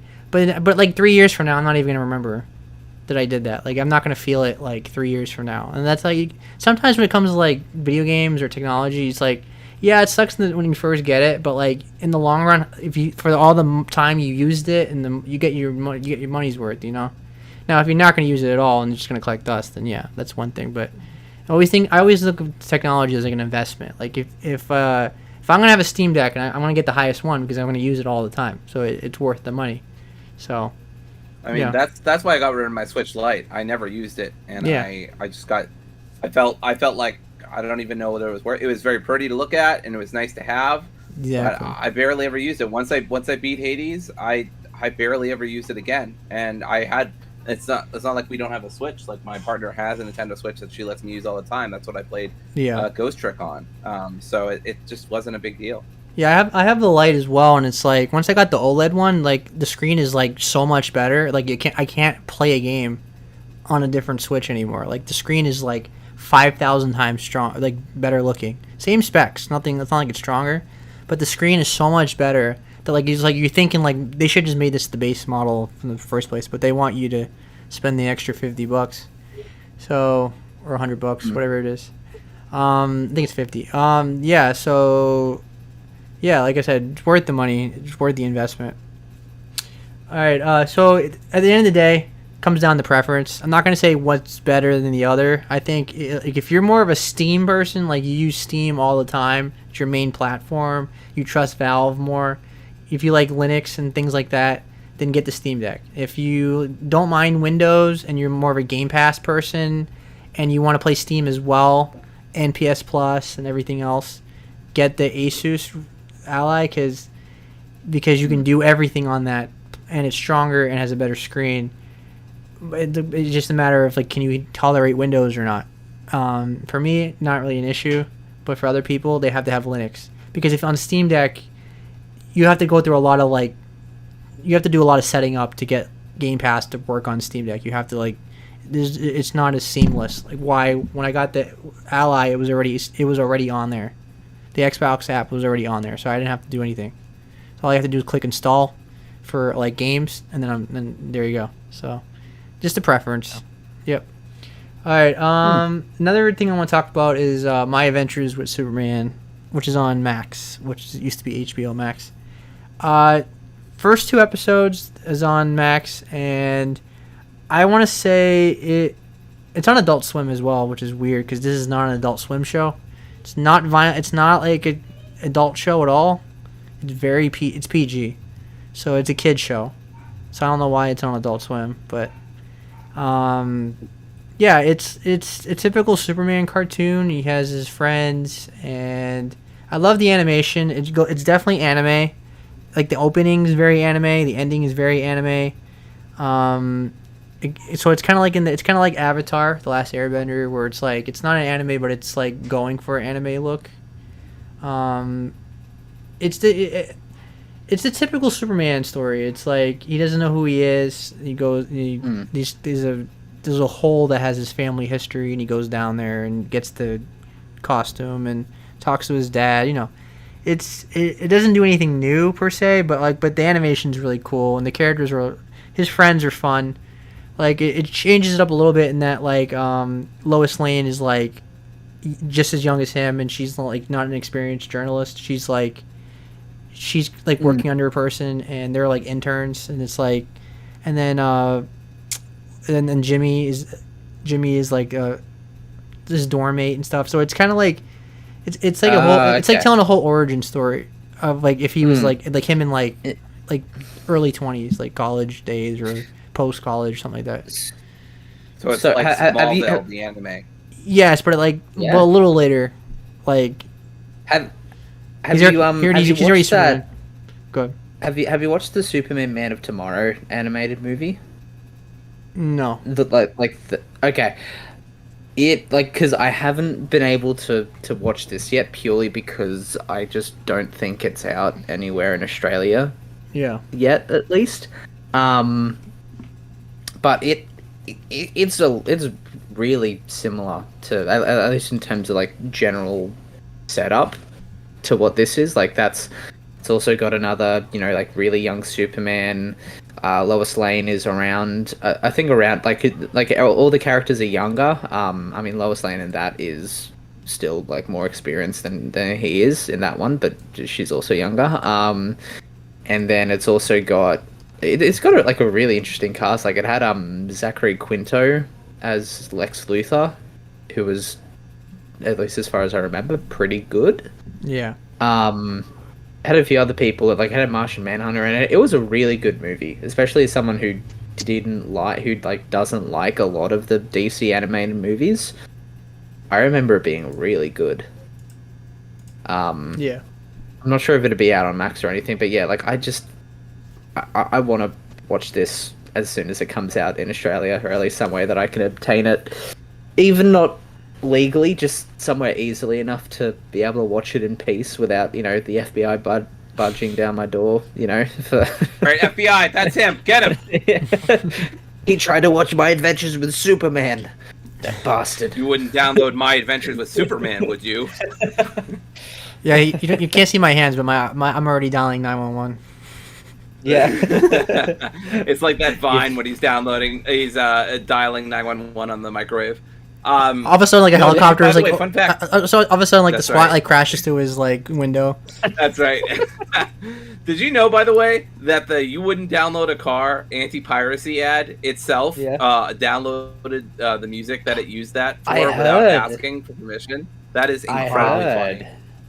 That's and they got sued over it. There's like legal documents proving that they used that music without license, which is just incredibly funny. I wonder if that's why they stopped showing that ad or forcing that ad and everything. But we would keep telling you to stop being pirates, but But yeah, they're gonna we got caught out of being pirates ourselves. But yeah, sorry. they're gonna be doing Superman's origin forever. Like it's like we're getting a new Superman movie coming up from James Gunn. So like it's like Batman's parents. We're gonna see the Batman's parents get shot with the pearls. Look, I'm not. I'm surprised that I know this and you don't actually, because I'm not. Yeah, they're not doing the origin this time. Guy. Oh, you do know. Okay. Yeah, I do know. Yeah, they're not doing that. But I mean, they'll like, probably do flashbacks. They're still doing or like a something. younger, or at least like a younger Superman. There'll be like a photograph in the background of a crater, and Yamcha will be in it for some reason. It'll be easy. I think this is probably a bit of a hot take. I don't care for like that. I really don't care for that, that typical golden age Christopher Reeve type Superman, whereas like he's, a bit older and maybe not necessarily experienced, but like he's Mitch, are you more, telling me like, that you have outwardly a hot confident. take on a DC property? I can't believe that. That would never happen. You're a Zack Snyder especially when I disagree. I couldn't disagree more. I can't. I miss that Superman. I'm so tired of dark, brooding, miserable Superman that hates everybody. Oh, this isn't to say that. This isn't to say that like, oh yeah, like I prefer Superman to be darker and stuff. I mean, like I wrote this like probably about a week or so ago, but I'll say it again here. I think the thing I appreciate about Zack Snyder's take on Superman, for all its potential faults and flaws, I do appreciate that it tried to go about Superman in a way that it tried to say that realistically, no, like that classic Golden Age Superman, he would not be able to exist in the world today as we exist. But the thing I'm excited about James Gunn's take on the character is that he seems to be going for the approach that he's going to go for show his Superman in a way that present an argument as to why he could/should exist today, if that makes sense. I think the problem with Snyder for me with Superman was just like, well, first of all, like the Man of Steel was just way too much like Jesus allegory. It was like, you're the chosen one, you're the chosen one. There's even a scene where Kevin Costner sitting, like he's literally sitting in front of a cross, and it's like it's so like on the nose. Because I watched Man of Steel again. Like I really like that movie. I definitely don't think it's his best movie, but like every time. Because, like, I mean, like, the Superman Jesus thing, like, it's an obvious allegory. Like, of course. Like, they line up a lot, and especially with the death of Superman, 100%. Like, it's probably the easiest allegory you could possibly go for. But it's like it's like he took every possible opportunity to just go for the most obvious, like bang it over your head symbolism, and I don't even hate non-subtle symbolism. That's not the issue here. It's the fact that of just how jarring and awkward, Yeah. like some of that symbolism is. Like it's like the most, like literally he's in a church, he's like in half of the, like he's in one half of the shot to the left, Yeah. and then the entire right side of the shot is just like a glass paned window of Jesus with light Yeah. coming The through. And he's, cinematography like, was asking, so on like- the nose that whole movie. And then It's Kevin like- Costner like it's- sacrifices. should I sacrifice myself for these people? Like, you know, like, and it's like, oh my god, like I get what you're going for. You don't have to, Yeah. you know, Like they were like Yeah, like- they were like one more step from like T-posing Superman like in a G, like in the Yeah. cross. Like I think Zack Snyder's Justice League, at least like one specific marketing piece, it seemed to lean away from like the, you know, like Western Christian allegory for gods, and like Justice League seemed to take it more towards like, you know, like sort of the Greek myth gods. yeah. Like, you know, like it's sort of like there was this really good promotional ad for Justice League where like it had all of the like heroes like sort of recreating like a famous painting. Like you had Cyborg recreating like the Bicentennial Man, I think it's called, like the one with like all the arms going in all the different directions. You had Batman, and like I think Daredevil for season 2 did the same poster as well. Like Daredevil did Batman had like the one where it's like it's the guy sort of like chained up against a wall or something. I think it's Prometheus, and like, you know, he's got like a spear poking his side or something like that. Like, Yeah. like I think if like that was cool, you know, like Yeah. Jesus, like the Jesus allegory is like, it's too obvious. It's been overdone in pretty much Well, everything. I think the But, main like, thing that was cool. Yeah, the main thing though I hate about Man of Steel, that's one of the most divisive movies for me. Is like, 'cause there's parts Yeah. I really like and there's parts I hate, Yeah. and Yeah. and the parts I hate is like the 9/11 imagery. Like I don't like it. I think Red Letter Media said it best that like it turned into an alien invasion movie and Superman killed more people just fighting. I think the problem was that like in the very first movie of your universe, you should not have an end of a world event where like cities are getting demolished. Like the Avengers build up to it. I can, yeah, But like in this movie, I can literally, agree with that, yeah. literally, if Superman didn't beat Zod, the whole Yeah. world would have ended in that one movie, and it is like it's just too extreme. No, are we I- gonna do the DC universe again? Because we're doing the DC universe. No, Again. Yeah, so I like That's one thing I wanted to say. Yeah, sorry, I'll quickly make a few points because like I literally just rewatched Man of Steel, and then we'll move on to the next thing. Yeah. I think in retrospect, I have a lot more appreciation for Man of Steel now, because Batman vs Superman and Justice League came out afterwards and kind of like built upon that stuff. Like at first, I wasn't big on the destruction either, but then Batman vs Superman kind of naturally built upon that, and that, Yeah. you know, like set the tone for that movie, and like it informed Batman's character in that one. Like that was a cool idea, I felt. And there was something else. Like I am totally, like, I am 100% a defender of Superman killing Zod in this movie, like in that story specifically. Like I think for everything that they were building up to, like the whole story of him choosing either Krypton or Earth, I think him having to make the call to kill Zod, like I could not see a version of that story ending any other way. But I absolutely am with the people who don't like the fact that he let his dad die. Well, Which like, made not no even the sense. fact that He let just his- like stands Yeah. there, and for no like nobody would even see him. it's It's not in even- it's a tornado. So no one's gonna see him. Yeah. So It's not. I mean, it's not even the fact that he let his dad die. Like that. Like the whole thing is like, you know, I wasn't ready. The world wasn't ready for like me to reveal myself at that moment. That part I get. But the scenario they specifically chose, where everyone's view was obscured, he like could have easily just like whipped him out of there. Like it could have been like there was so yeah. many better ways. Yeah, it could have been like you him could getting have, shot or cause- something instead of like a tornado. It was Something it's just like- a little goofy. yeah. Yeah. Something like, because with Zod's death, it's like, okay, like they set it up in a way that's like, okay, like there was genuinely no other option in that moment. Like either he let Zod live and he would just, you know, come back down, try to kill another family or someone, or he just had to kill Zod and end it right there. But with with his dad, there were like 15 different things. Like, just like, why didn't you do that? Why didn't you do that? Why? He should never been in the situation to kill Zod. Like, they should never. I hated the whole direction of the whole fighting the city. But I don't want to. Stuff like we gotta start moving on. Yeah, now. stuff like that is like. Yeah, stuff like that really just does come down to like personal opinion and whatnot, which like I can't. We'll make this a discussion topic at some point for sure. 100%, especially when we find out more about the next shipment, I reckon that'd be a good point. Right, but I've gotten in so many fights over that movie because I adamantly don't like. I adamantly hate the third act of that movie, so it's like people love it. So now I'm just imagining like somebody try to talk to you about the movie and you're just starting a street fight with them. Like just like, you know, that's how it was on Facebook though. Like this is like this is when I wasn't really on Twitter, like Facebook. Like I was in a film club and people were like, at that movie. I never saw a movie that divisive on Facebook, like people fighting, until Last Jedi came out. Then Last Jedi easily replaced that. But Man of Steel was a divisive movie for like 4 years until Last Jedi came out. I hate the fact that I will forever loathe the fact that. Like, I mean, like, it's hard to even say a vocal minority nowadays just because it doesn't feel like it, but, like, a vocal minority of Snyder fans have just become extremely toxic and sometimes, like, racist or sexist or, like, some shit. Yeah. And it's like, no. Like, I love... It's like, we don't... Like, they're no, kind of gotten... I love... It's kind of, like, they're kind of, like, blown away now. It's kind of, like, I don't see it. Like, I mean, like...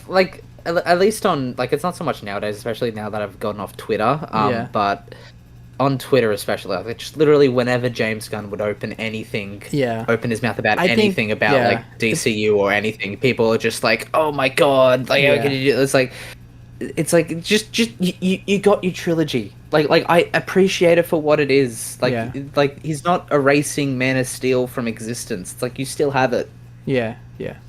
Like, just let it be. Yeah. Well, let's move on. We're doing good. We're doing good on time, by the way. We're not like we don't have to rush like that much. But the next game we're going to talk about is Bramble, which Dory was playing. I was going to play it. I probably would have had to beat, but Tears of the Kingdom in my class was this week, so those were priorities. So actually, I probably would have had to beat as well if I enjoyed it. Yeah. I mean, yeah. I only played 10 minutes, so I can't say. But it's like Little Nightmares. So I do have bad news for Mitch. This game is not directed by Scott Snyder, so I'm sorry to say, Mitch. Well, Scott Snyder's the. Yeah, damn it! I did it again. I did that last. I mean, Dave, Scott Snyder. Fucking rant about Zack Snyder. Scott Snyder, Jedi Fallen Survivor, Redfield. You guys feeling okay today? I was I'm gonna label this episode Shambles. It's an easy mistake. They're both on the comic book field, all right? It's like getting Alan Grant and Alan Moore mixed up. Like, okay, yeah, that's fair. But yeah, so tell us about Bramble. Which, by the way, I got their names right somehow. Anyway, Bramble. It is it's a cute. It's a fucked up cute game that came out on Game Pass pretty soon. It's a game. We're gaming. It's basically like, how did I describe it to you, Seb? It's kind of like if Stranger Things and shit, what the hell? It reminds me of Little Nightmares with Attack on Titan. Limbo. Yes, Pencil Man. It's like if Limbo and Stranger Things? it's like if Limbo and fucking what the hell is the Plague Tale? It's like if Limbo and Plague Tale had a really fucked up baby that was really into Swedish mythology. I only say Little Nightmares because Little Nightmares is similar to Limbo and Inside, but like it has like a 3D space where you go up and down instead of just. Well, I would say more like Inside. It's more advanced than Limbo. It's more like Inside than Limbo. But yeah. Those kind of games. It's very Inside meets Swedish mythology. I'm sure Little Nightmares is a fair comparison. I've never played it, so I don't know. But I've seen clips of it and stuff, so I know what you're talking about. Yeah. It's basically your sister goes off into the woods. She gets captured by this orc to be sacrificed to the Mountain King. You've got to rescue her before she gets sacrificed. And all along the way, you have to run from zombies, and you meet the Pied Piper, and you have to fight ogres and stuff. I will say the game's gorgeous. Did have some performance issues on my end, which was weird. It's not a AAA game, and it's not particularly... it is gorgeous, so maybe that's where it came from. I don't know. But the game's gorgeous. And it obviously has a lot of respect for the source material that it's taking from. All of the puzzles were fairly interesting and not obtrusive for the most part. I didn't really like the potion mixing puzzles, but other than that, it was fine. You're basically trying to get your sister back from the Mountain King and trying to make your way to the mountain. There are some boss battles. I think that they range from okay to good. There is one who's with basically the personification of death, and that's the only one I found kind of frustrating because you kind of have to like oar to the island as fast as you can, and the controls for it are weird. I don't know. I could never really like it. I think it's just like L2 and then R2, L2 and R2, or whatever, left trigger, right trigger. If you're using Xbox controller like I was. But it has like a weird delay, so it took me a while to get there. I had to fight him like 3 times, but that might be intended. I don't know. The big thing, the big criticism I have of the game is that the action side of it can feel a little wonky at times. It feels like it's trying to be an action game and struggling at times. The aiming system is the big problem here. It tries to help you out by automatically adjusting your aim to the enemies. But that, just like in Resident Evil 4, in my experience, and other games that try to do this, more than anything, that throws you off more than it helps you. Because I expect the cursor to be where I aim, but the game's like, actually, it's over here. And so I always overcommit, or I move it past my target. So I mean, it's a good-ish game. I wasn't blown away by it, but I liked it. I thought it was fun enough. It was only 4 hours long. Doesn't feel very poorly paced at all. It feels very well paced for the most part. I didn't die too much. I will warn anybody who plays this game is very graphic. May not look like it's graphic, but it takes a lot of source material from fairy tales, like the actual original fairy tales, not the Disney versions. So, it gets pretty bloody and pretty messed up. What's it actually rated? Like, is it teen? Is it M? I think it's I could be wrong, but I think it's M. Let me see. I look on Game Pass right now and check it out. It's either T or M for sure. It's M for mature. Yeah, blood and gore, intense violence, and partial nudity. Yeah, fair. So, because some of the bosses have basically no clothes on or whatever. But they're not. Oh, it's one of those games. Yeah, but they're not really like showing anything. They're just like. Is it right? Okay. Is it like like old God of War games, where it's like they're just like kind of freely showing like nude, or like especially like female nudity, or female nudity, mostly. It's not like graphic, and it's not voyeuristic. It feels tactful. It feels artistic. It doesn't feel like they're being okay. Because like without pivoting too much, like I've played a bit of Dante's Inferno, and it's just like they've just got like it feels like at every opportunity they like had just like full frontal like female nudity, just like at any like literally any chance they have, and it's like at some points like I get it in the sense that okay, they're trying to go for like this is hell, this is supposed to be like really fucked up and like sort of meant to represent all this circles of hell, yada yada yada, but like there's like some cutscenes where it's like they're just clearly going out of the way to just like have they're being edgy. That's was it. It was a good game though. It's not like it's really good so far. I had the it's like platinum. I wouldn't call it like I wouldn't call the nudity in that like kind of like as if like a 13 like a really horny 13-year-old made it. Like I wouldn't call it that. That's more kind God of like War. Graphic. Yeah, that like it's not as just like there for the sake of it as God of War is, but it definitely feels like it's like they're trying to be edgy and show it as much as possible under the guise of like it being more artistic, but like at some points it just comes off as excessive and needless. Like I don't know, it's really weird. But in terms of anyways, I don't know if you had any any questions about Bramble, but I thought it was pretty good overall. I did find a few of the bosses frustrating. One of them, I will say, the best thing about this game is the checkpoint system. You get checkpoints every stage of the boss, not just like. And some games don't do that. Like even modern games, some modern games don't do that. They don't. Not enough games do that. But like, I really felt like this game cared about my time. And if I would die to a boss, I'd be almost, like a minute back from where I was. So I think the checkpoints are like the best part of the game. There's no voice acting or anything, but there is a narrator, and she does a lot of the heavy lifting for the story. But you can also look at these books, and they tell of like an old kingdom, and there's a whole tragedy about their children, and like a plague rips through the town. And all that kind. I mean, in that part, especially the part that goes over the plague, especially, I was like, this already felt like Plague Tale. Now it really feels like Plague Tale. But it's fine. I mean, it's plenty of games even before Plague Tale had plagues in them or talked about plagues or disease or whatever. So it's not a big deal. But yeah, I didn't know if y'all had any questions or comments or whatever. I don't, because I know a lot about it. Just haven't played it yet. Yeah. None personally, just because I feel like it's not typically like, like kind of like those side-scrolling Limbo, Little Nightmare, like those type of games, just not my thing personally. Yeah, which is a shame, because like I bet they're yeah, like great, but yeah, just not my thing. Ironically, I'm the opposite. Very off and on for me as well on those.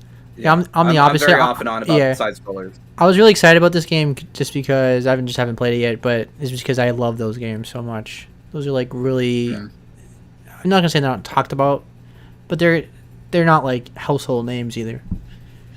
Yeah. I will say the final boss is really, really epic and really. It's frustrating, but I felt like it was satisfying. There's just some problems with, like during boss fights, if you're like on a surface, you can fall off. And like, there's no like invisible walls to keep you in place against the boss, and the game doesn't tell you. The boss fight looked hard. So like, you'll be trying to dodge. Yeah, you'll be trying to dodge a boss, and you'll like go to the edge of the table. And you're like, well, I'll be fine. An invisible wall will stop me because video games. And then there's no wall, and you just fall and die. Now, but again, the checkpoints are good. So. How many times did you die? I want to say it was definitely less than 10. I'd say maybe somewhere around 7. Because most of those were in the final boss. Because the achievement and trophy is for not dying, like every game, like all those games have. Oh, and that's the hardest. I don't know. Yeah, like I never liked those trophies. Like same thing with Limbo and Inside. Well, no, not Inside. I think I have 100% Inside, but Inside didn't have a platinum. But yeah, like, if anybody's trying to no death run this, I mean, good luck. Yes. There's some like traps that you can step onto that absolutely decimate your body. Actually, sometimes it makes the whole engine freak out, and your character model kind of gets all fucked up. Yeah. But like the bear traps in Resident Evil 4, except human sized, and so you just completely like just die instantly. Yeah. I mean, it is kind of. I know this is a cheap comparison, but I mean, it is a little Soulsy, in the way that you can only take one hit and then you're dead. Meanwhile, all these bosses can take several hits and sometimes have stages. So that's why I love the checkpoint system, because if it didn't, I don't know, I would have torn my hair those out games are always playing like that. Like Limbo is like that too. If you get touched once, you die. Yes. So, but like, if you want the platinum, this game is on PlayStation as well. It's $30, I believe. But you can get it on Game Pass, of course. Yeah, it's also on Game Pass. But if you want the platinum, most of the trophies are easy. It's just that the one trophy for not dying is hard. So what you got to do is cloud save. It'll save you because the checkpoints are so good, like Dory said, that you can cloud save and then back it up, and then do like a chunk, and then if you're not feeling comfortable, you can save. Have a backup. Yeah. So people have managed it as long as they have the backup. But it seems like from what I'm seeing is most of the game is manageable without dying. Like, for the most part, until the final boss. It's just like the bosses and the environmental traps, I would say, are the biggest. Because the last boss has like this knife swing, and you have to like jump over it, and if you miss up one time, it's frustrating because I would jump over it, and it doesn't feel like you're dodging it. It feels like you're getting lucky, And so I would try like, okay, am I supposed to like? It feels weird. The way it's done is weird, and I don't like it because it doesn't seem like when you jump over it that you should be tall enough that you're jumping over it, even though it's a low swing. So I confused myself, and I ended up dying on a couple of runs that I shouldn't have died when I was fighting the last boss because it's just the way that the slash is done. It makes it feel like I'm getting lucky by jumping over it. Maybe if I crouch, that's how I'm supposed to do it, or if I move in the right position on the table. I don't know. It was weird. But yeah, I did have a couple like problems with the last boss, but my main problem is just the auto assist aiming is kind of frustrating. And it would make me miss more often than it would hit. I mean, and often I'd have to just let the game do its own thing, and that would kind of make me feel like it removed my agency. But like I said, the atmosphere in this game is gorgeous. The graphics are really lovely, especially if you've got like a really good PC. It's beautiful to look at. And I think they did a really great service to the mythology that they're talking about. I think it's a fun game. Obviously, most importantly, I think it's fun to play. I think that there's some good callbacks towards the end.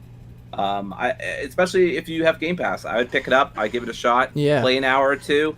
If you don't like the first hour, you're probably not going to like the game. Yeah. Obviously, it's like a 4-hour game, but I'd give it a shot. Yeah, it kind of it got a little hype from the obscure crowd because it came out in April, and then didn't start getting hype until like a lot of hype until it came to Game Pass. So it's kind of been under the radar for a couple months. Now people are really digging it.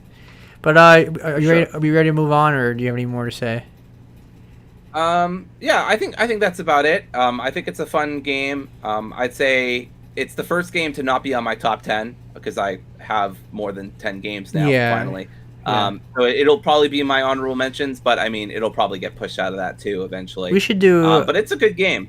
Like maybe in like November or something, we'll do like an indie show, like indie like shout out. We just talk about indie games that we really enjoyed. But so let's move on to so Mitch, you played the last DLC, the Final Transmission. Tell us about it.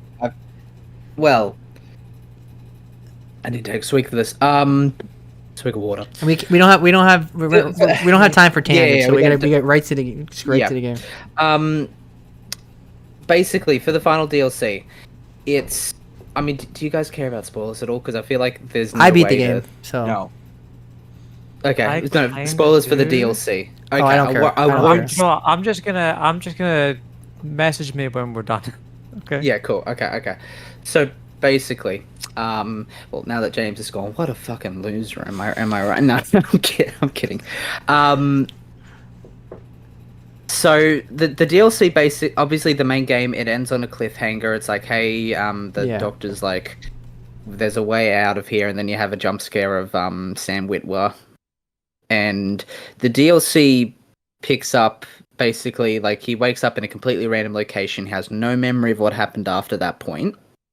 And basically the premise of the DLC is, hey, there's another ship in this loading bay area, but I need this doctor basically says to Jacob, what you gave, like the data transfer you gave to Danny at the end of the first game was incomplete. There's more stuff, there's more data that you need to find to basically expose the Warden Cole, in order to get justice and all that. So plot-wise, the game is purely just, kind of going through this area, and you can find a bunch of sort of collectibles and pickups and stuff. They contain audio logs, which give a lot more sort of backstory and depth to Dr. Marla, that character. Basically goes into her guilt and basically sort of regrets about what she's done, which was nice backstory. But then they also, the big thing is that they also include basically the whole backstory for that random cult at the end of the game. They give all the backstory for that, what they're about. Also sort of gives a lot more sort of context to what the biophage, or what the infection or virus of the game actually is. not enough to like literally it doesn't literally say, oh, it came from this planet from this monster and this is what it's not that so much. It's just about like hints towards the fact that maybe it's a hive mind, maybe it's sentient or more sentient than we thought, that kind of stuff. And the biggest thing right off the bat that the DLC does better than the main game is that it goes for a much more psychological horror kind of point of view. It's not it's not like a full on Silent Hill, or it's nothing deep like that. But like for example, the middle, I want to say, hour of the game is based like they do the PT hallway thing where you like basically just going through the same hallway again, and like it's got like they even have like all the cockroaches like surrounding all the floors and walls and ceiling and stuff. And then there's a lot of like hallucinations, and there's a section of the game where it's like you'll have like half a dozen enemies running at you, but only one of them will be real and can actually damage you. And yeah, like it's that for gameplay wise and like in terms of stuff they have, it's a lot better than the main game, and they actually have a couple puzzles. Surprisingly or not, they're quite simple, but they're puzzles. It's something to break up the gameplay. But where a lot of my problems lie with this DLC is the ending. Or for one, but before the ending, for reference, I started the DLC on the highest difficulty, so max security, because in the main game it was a breeze, like as long as you like knew when to dodge and stuff, you were fine.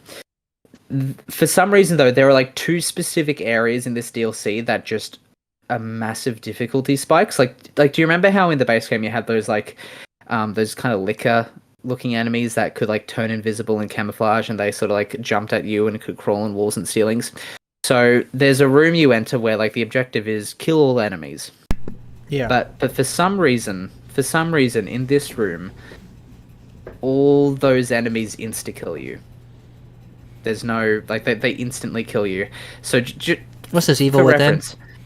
Yeah, but like for reference, imagine like having to like, and there was about a dozen of them as well. So like imagine having to clear a room of a dozen enemies that are invisible, can like sort of walk on like climb on walls and stuff, and can jump at you from afar and instantly kill you. Yeah, that's ridiculous.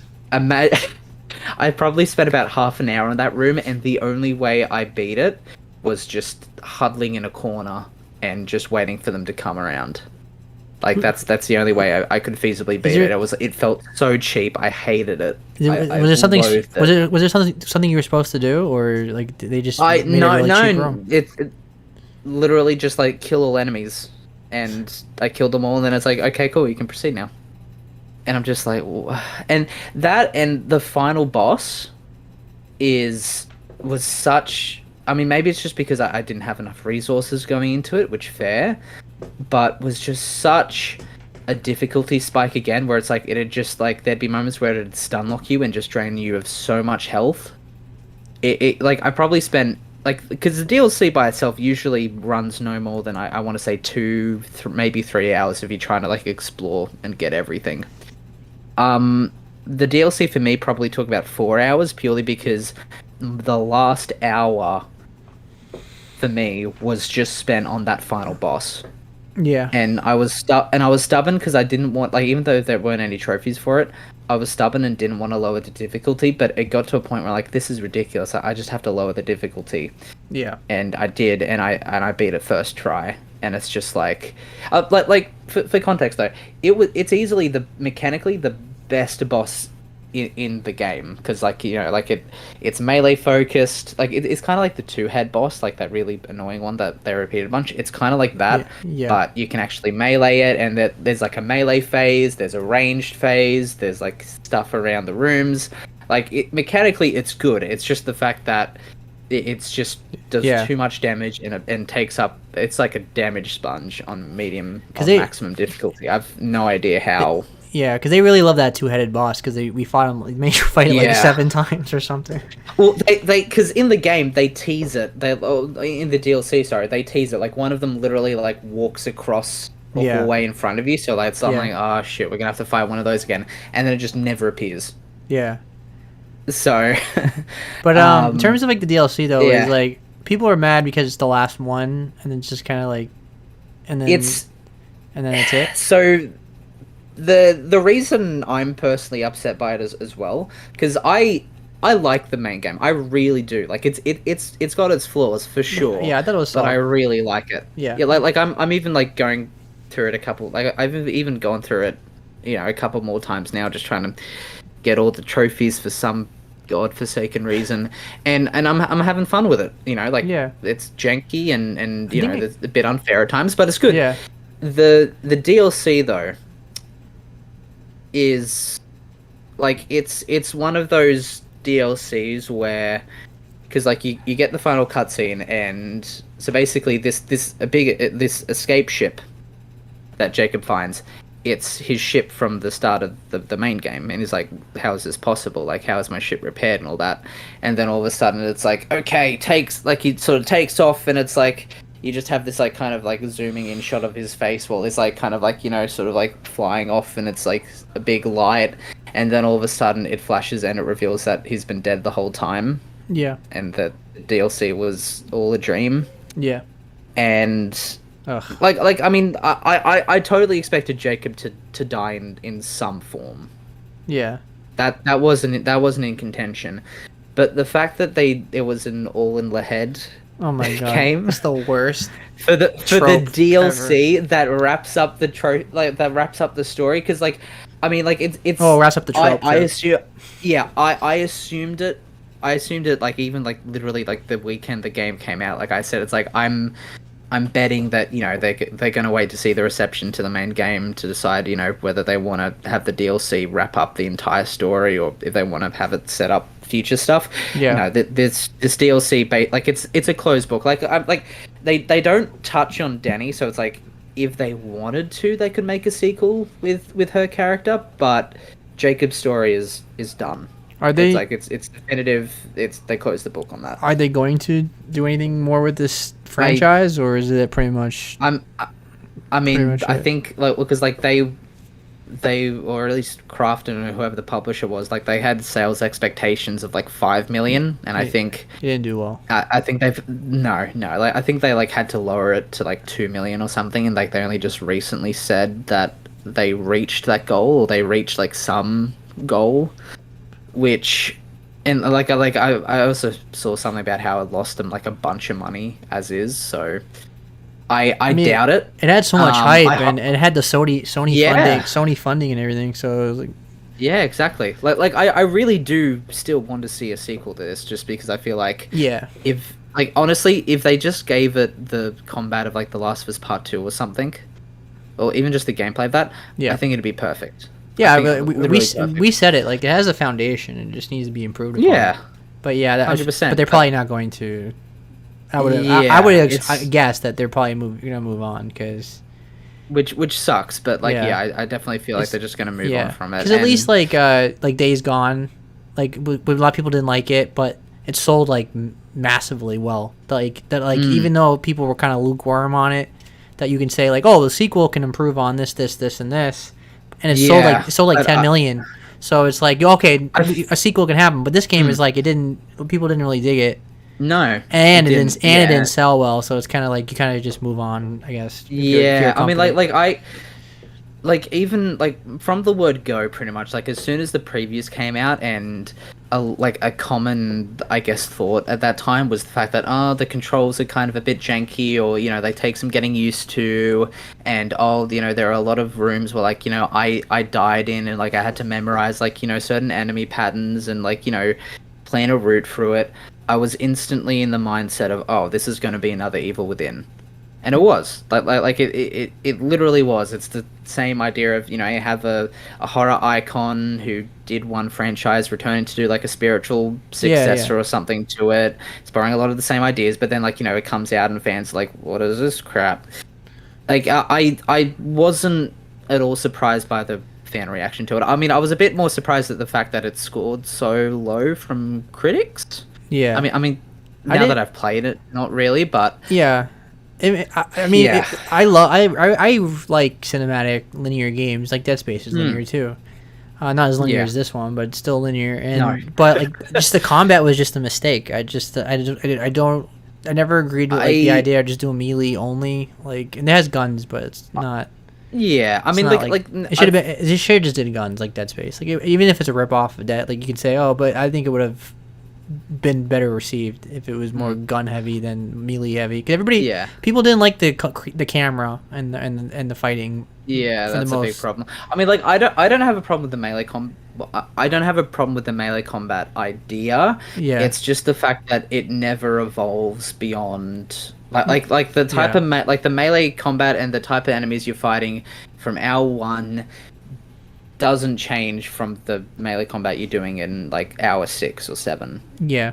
You know, like it doesn't change at all. Like It's the same game they the entire introduce time. different Yeah. Yeah, exactly. And like it doesn't, and like it becomes in, it's like okay, fine. It's like, you know, it's a shorter run time. You have a simple melee combat system. That's fine. But when you add in janky controls and some like one hit kill enemies and bosses and really just poor like sort of frame balancing and stuff like it's Yeah. you know, it gets frustrating for people, and like I get why, but and like because I've gone through the game at least like, you know, once, almost twice since beating the DLC. Yeah. The main game's good. The main game's really good, but the DLC I feel like just cheapens a lot. Like it was close to like completely ruining all the goodwill I had towards this game because of how terrible that ending was. So I don't want to say it felt disrespectful Yeah. as a fan. Like I'm not one of those people, but it felt like it really just felt like the devs kind of put their hands up and went, okay, well I guess we kind of bombed, so we just have to wrap it up here and fuck it, let's just do all this stuff. So it's worth skipping then, because it's like if it's a whole thing was a dream in the end, so it's not really what's the point of it? It's because it's weird because like it's like it was all a dream, but like you know how like in Silent Hill and stuff, like, you know, sure, like it's all, or even Spec Ops The Line, that's a better example, how like the actual events of the game you play through are, you know, they're technically a dream, like the character's dead, but it's like meant to like kind of reflect like what actually happened, you know, it's like a purgatory type thing. I feel like that's what they wanted to do or should have done for this, but they just failed. That idea is they just failed to communicate that, if that was the case. Oh, okay. Like there's just a lot of so he's dead, but he's like in questions. purgatory. He's kind of like looking back on things. Yeah, well, because once you figure out he's dead, he's he's still like he's being kept on life support essentially. Okay. And it's like, you know, you've got like sort of the doctor like kind of like looking over his corpse, and like, you know, she's got like a tablet that's like, you know, okay, data transfer complete, and then like the building crumbles on top of them. That's the ending. Yeah.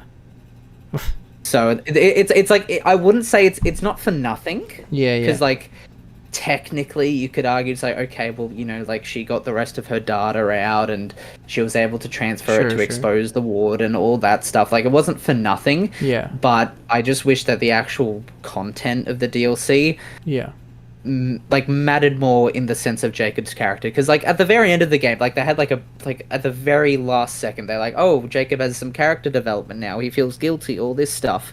And they kind of continue that for the DLC, but like they don't do anything more than like, oh, he's hallucinating, you know, like sort of words written in blood on the walls, like oh, it's all your fault, and like sort of give up. Like they don't do anything interesting with it. Like there's no actual there's no payoff to his character development. It's just like more of him going, oh, I feel guilty about this, I deserve all the yada yada yada, you know? Right. Like there's no payoff to that development. All right, so we gotta start wrapping up now. Yes. So but in essence, like, I mean, like if you were to play the DLC, I'd recommend it only. I mean, I'd recommend getting the season pass at the very least at a discount. I definitely wouldn't recommend it for full price. Yeah. Get it at a discount. Like with a DLC, at least you get, you know, you get a few cool skins that you can like sort of replay the game with. You get a riot mode, which is like basically like a wave survival mode. Yeah. It's fun. Like it's incredibly easy. Like I've only played it like literally in my first game, I made it to like wave 60 Yeah. and I just died intentionally. Like it's not hard at all. Yeah. I'd recommend getting the season pass at a discount, but I definitely wouldn't go out of your way to play the DLC. Like Yeah. you can if you leave the Callisto Protocol at just playing the main campaign, that's fine. Yeah. It sounds DLC like doesn't add it sounds like anything. that's what I should do then, because I'm Yeah. not itching to go back today. Yeah. Even though I liked it, I beat it Yeah, I beat it earlier this unless year. you've So it's not like like if you find the season pass for like $5-10 at a discount, Yeah, maybe I'll try I'd it say, out yeah, then. and like you're Yeah. in the mood, yeah, try it out then. But Yeah. for, what, $30-20 they're asking for it? No way, Yeah. not at all. All right, so worth it. let's move on now. So, so shifting from like horror to Banjo-Kazooie, that's quite a contrast. Yes, the most easy of transitions. Yes. Yes. Now the devs said they're not sure they want to make Banjo-Kazooie 3 because they're not sure there's an audience for these kind of games anymore.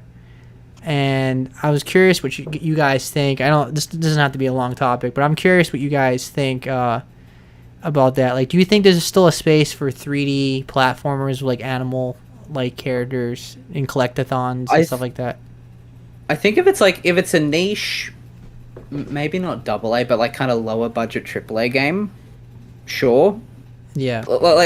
Thinking purely business wise, like if you're investing like what 100-200 million into a platform like cartoon platform like that, no way you're gonna make your money back at all. You know, like it's like I think like Crash 4 is an example that like yeah, you can absolutely still do it if you wanted to, but like I feel like a big part of the reason that succeeded in the ways that it did was because it was a pre-established IP. Yeah. Like I don't and same thing goes for Banjo. Like I feel like it could work potentially, but it'd have to be not an original. Like it'd have to be an existing IP. Yeah. Just because I feel like that kind of stuff doesn't really. Oh yeah, we should probably let James know.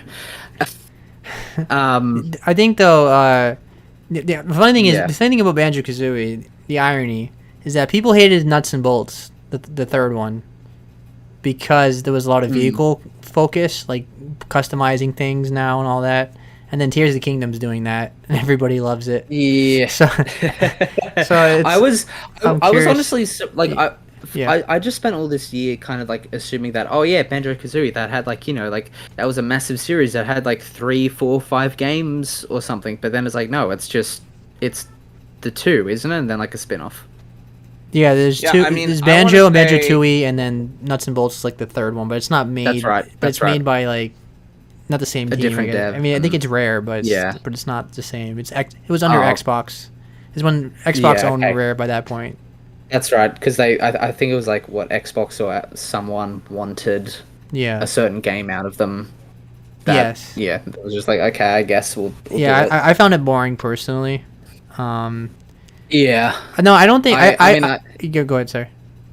Oh no, I was literally just gonna say that. Yeah, like I went over to a friend's place once as a kid, and they had that game, and I was like, "This is boring." Now no, like I tried playing Banjo like a couple years ago again, and yeah, it doesn't age well, obviously. Like Mario Yeah. 64, I mean, feel like Mario 64 ages a lot better than that one.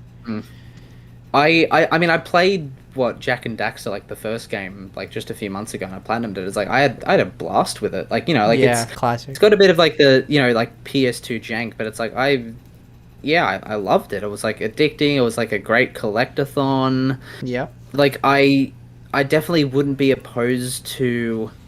Well, because here's the tricky thing. Because I feel like a lot of the charm from that game came from the fact that it is, like like going on 2 decades old at this point, probably, if not already that old. Like like it comes from like that PS2 nostalgia, and like like the jank kind of gives it some charm. Unlike Bethesda games, the jank actually does give Jack and Daxter some charm. But yeah, like I'm not sure whether if they did a brand new kind of platform, especially brand new IP, if they did it nowadays, if it would feel as good or like be as fun to play. I a couple things I want to say about this. I grew up on 3D platformers and with animal mascots and stuff like that. Played Crash, played Spyro, played some lesser known 3D platformers that I don't even remember at this point.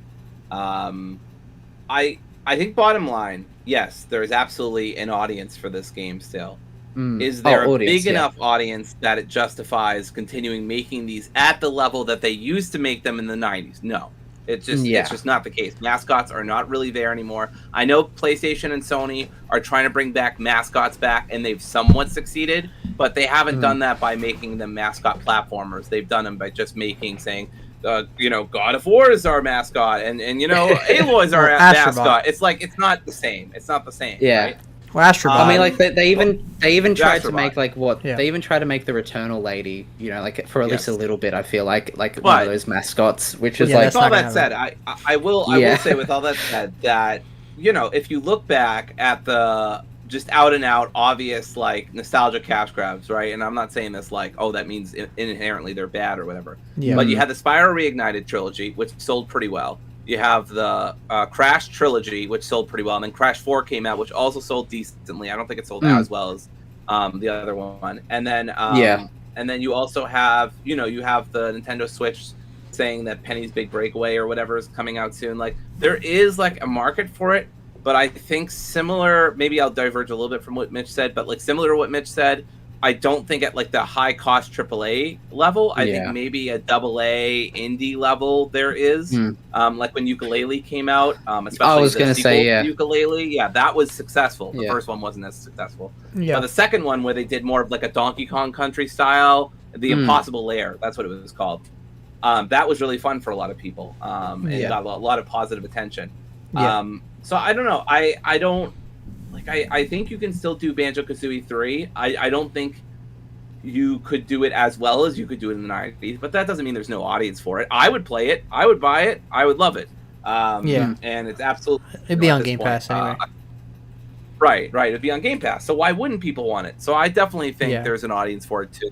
You look at all the platformers that have come out or been re-released or, Crash or Spyro or Astrobot even. And they've all been pretty successful. So I think that there is definitely still a market. I think there's not enough for them. I think there's a good point of comparison maybe in Ratchet and Clank, which is kind of a mascot kind of platformer in a sense that's like survived a long time and it's still going. Yeah. I think though probably because it has evolved over the years. Exactly. And these days, it's probably more of a shooter series than it is a platformer series, even though it has elements of both. Yes, I would completely. Ratchet and Clank's always been that way. I was going to mention that. Ratchet and Clank's always been an action series. But I mean, like I guess like you could say that for Jack and Daxter. I mean, like granted that was in like the PS2 era still, but like the first game was a more conventional cartoon platformer, but then the second game pivoted into like much edgier, much more kind of like action. Yeah, exactly. Which like I mean like I played an hour of Jak 2 and I'm like I'm hating this so far. Like it's like I knew it'd be edgier than the first game. Like I knew what to expect. But I'm just like all of the charm and like just everything that I loved about the first game was just sucked out, and like all the and it's like, I hated it. I didn't like it at all. It's just I don't know what I'm saying, but someone take over. So the Zack Snyder of yes. I agree with games. I agree with Dory. I nailed it. I agree with Dory. I think there is an audience. I mean, Nintendo still does these games all the time. I mean, but I think the problem is if you don't have an established IP, it's kind of hard to get into this genre. Because if you create like a whole new character, they're just never gonna live up to like Sonic or Ratchet or Mario. I mean, think of the marketability that you have for Sonic or for Spyro or Crash or Ratchet and Clank. I mean, it's just it's so hard to replicate that and be original. Like even Ukulele, which has had modest success, is obviously built off of Banjo-Kazooie. It's a spiritual successor. Yeah, I mean, because that was definitely the age of that was the age of the mascot game or platformer. You know, like Yeah. like they those had Crash games were. Bandicoot in a fucking suit, Like like Xbox in commercials and stuff like that. Yeah, Him showing up to, exactly. Yeah. Whereas yeah, like we just don't have that anymore. Like games aren't based around mascots now. They're based around IP or just like characters. Like people. Well, aren't- also because well, we have the mascots. It's- They're just not like animal or they're like regular people, Right. like Nathan But Drake. it's also or because yeah, Kratos. that's it. Yeah. video games aren't Aloy. aimed solely at children or teenagers as much as they used to be, and that's because a lot of the people who grew up with Yeah. them are now adults. Yeah. I Well, think- that and like If I could, yeah. Mitch, and correct me if I'm wrong, but I think the point you're Mhm. getting at is that the draw of video games these days is more about seeing where the story continues to go, as Yeah, opposed to yeah. back then where it would have been more Like about fun seeing points. what Sonic gets up to. Yeah. next time. Well, I it mean- depends on the game. and There were story well, games that back and, like, then the- too. the thing I was gonna say is that, that in that sort of like late '90s, early to late 2000s era, when mascot sort of games were at their peak, a big drive of that, at least like in movies especially, was marketability and merchandising.